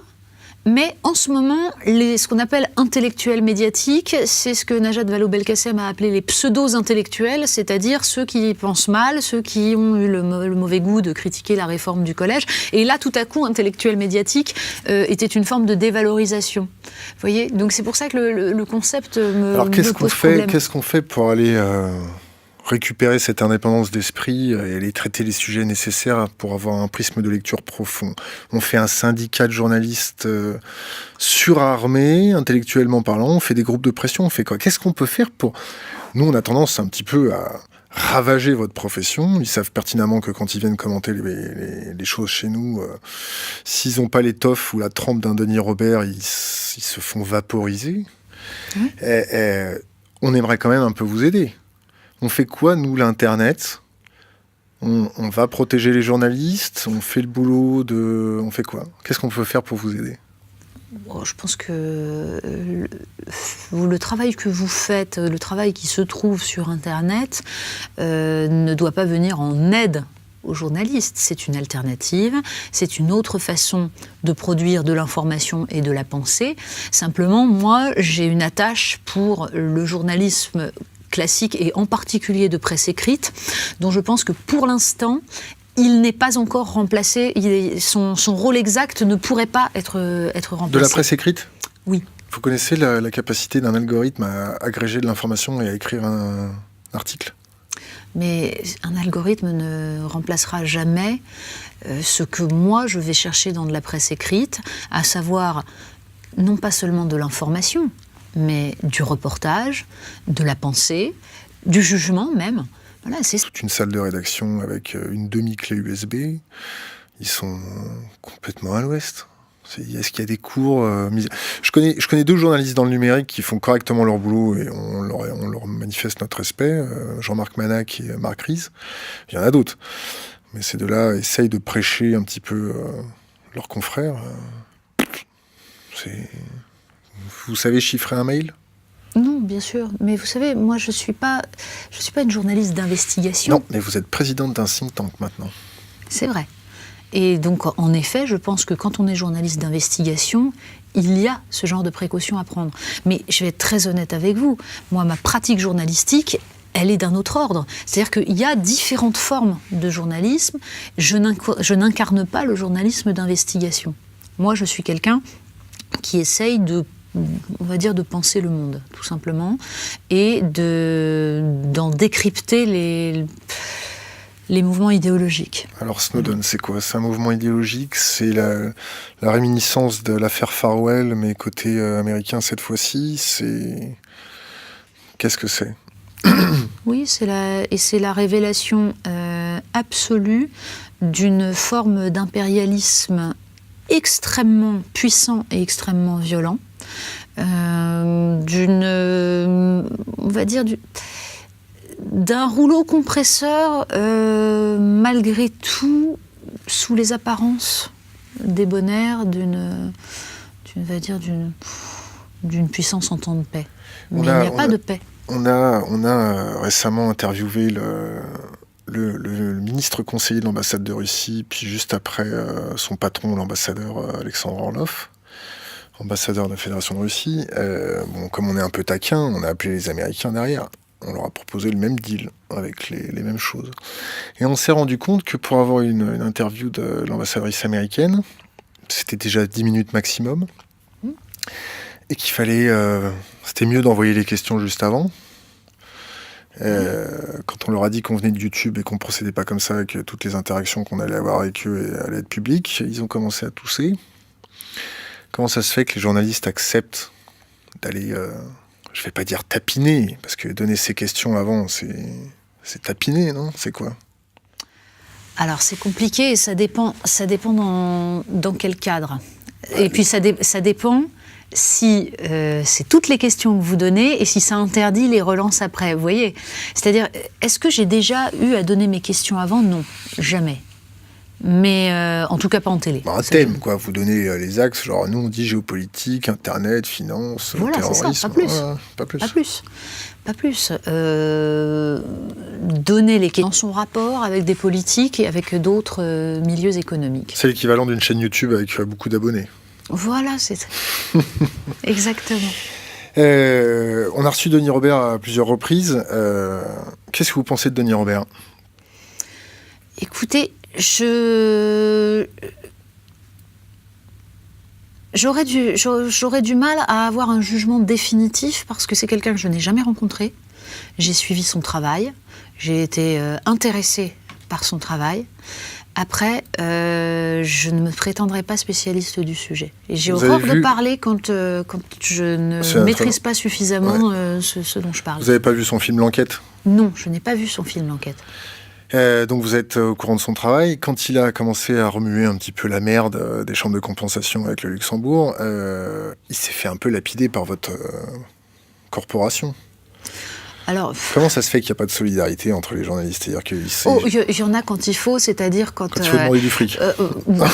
Oui, ou quand il s'agit d'expliquer, de prendre des airs outrés parce que tel ou tel, par exemple tel ou tel politique dénonce justement des journalistes trop proches du pouvoir. Là, tout à coup, on a vraiment des... Comment? Mais vous attaquez les journalistes, c'est un scandale. Donc non, il y a un corporatisme évident, mais en effet, il ne joue pas forcément là où il devrait. Alors, on va prendre un dossier un peu plus frais. Paul Moréa, sur l'Ukraine, s'est fait ramasser un peu sur les réseaux sociaux côté journaliste. S'est fait aduler par une grande partie de l'Internet par rapport à son indépendance d'esprit, pour ceux qui ont vu son documentaire. Votre avis là-dedans, en tant que présidente du comité Orwell, est-ce qu'on a le droit de traiter tous les sujets? Il est évident qu'on n'a pas le droit de traiter tous les sujets. C'est-à-dire, bien sûr qu'il y a une espèce de, on va dire, pas de censure, mais de façon très très claire de faire sentir qu'il y a des choses dont on ne peut pas parler et des choses qu'il ne faut pas aller fouiller. Que tout à coup, on sort de ce que Alain Minc appelle le cercle de la raison. Vous voyez ? La police de la pensée? Oui, bien sûr, bien sûr. Et cette police de la pensée, elle est extrêmement puissante dans la mesure où il s'agit avant tout de faire passer celui qui a débordé des limites pour un conspirationniste. un conspirationniste, un incompétent, quelqu'un donc qui tout à coup n'a rien à faire à la table des gens sérieux. Vous connaissez Arthur Schopenhauer? Arthur Schopenhauer, oui. L'art d'avoir toujours raison. Oui, bien sûr. Vous n'avez pas l'impression que c'est un petit peu le livre de chevet de tous ces intellectuels médiatiques? C'est prendre le contrôle de la dialectique grâce à des stratagèmes.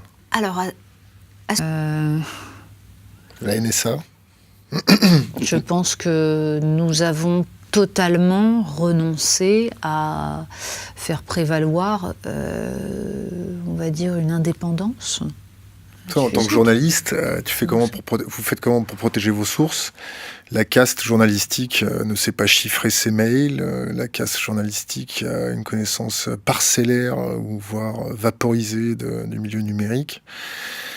J'ai beau discuter avec eux, leur expliquer que la confidentialité d'une enquête, c'est important, que vous pouvez mettre en danger toute une salle de rédaction avec une demi-clé USB. Ils sont complètement à l'ouest. Est-ce qu'il y a des cours je connais 2 journalistes dans le numérique qui font correctement leur boulot et on leur manifeste notre respect, Jean-Marc Manac et Marc Ries. Il y en a d'autres. Mais ces 2-là essayent de prêcher un petit peu leurs confrères. Vous savez chiffrer un mail? Non, bien sûr. Mais vous savez, moi, je suis pas une journaliste d'investigation. Non, mais vous êtes présidente d'un think tank maintenant. C'est vrai. Et donc, en effet, je pense que quand on est journaliste d'investigation, il y a ce genre de précautions à prendre. Mais je vais être très honnête avec vous. Moi, ma pratique journalistique, elle est d'un autre ordre. C'est-à-dire qu'il y a différentes formes de journalisme. Je n'incarne pas le journalisme d'investigation.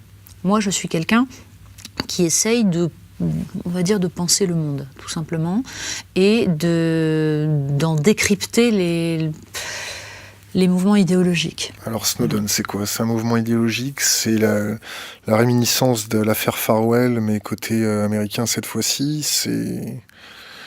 Qu'est-ce que c'est? Oui, c'est la révélation absolue d'une forme d'impérialisme extrêmement puissant et extrêmement violent, on va dire, d'un rouleau compresseur, malgré tout, sous les apparences débonnaires d'une puissance en temps de paix. Mais il n'y a pas de paix. On a récemment interviewé le ministre conseiller de l'ambassade de Russie, puis juste après son patron, l'ambassadeur Alexandre Orlov, ambassadeur de la Fédération de Russie. Comme on est un peu taquin, on a appelé les Américains derrière.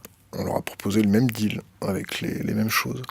Et on s'est rendu compte que pour avoir une interview de l'ambassadrice américaine, c'était déjà 10 minutes maximum, et qu'il fallait... c'était mieux d'envoyer les questions juste avant. Quand on leur a dit qu'on venait de YouTube et qu'on procédait pas comme ça, que toutes les interactions qu'on allait avoir avec eux allaient être publiques, ils ont commencé à tousser.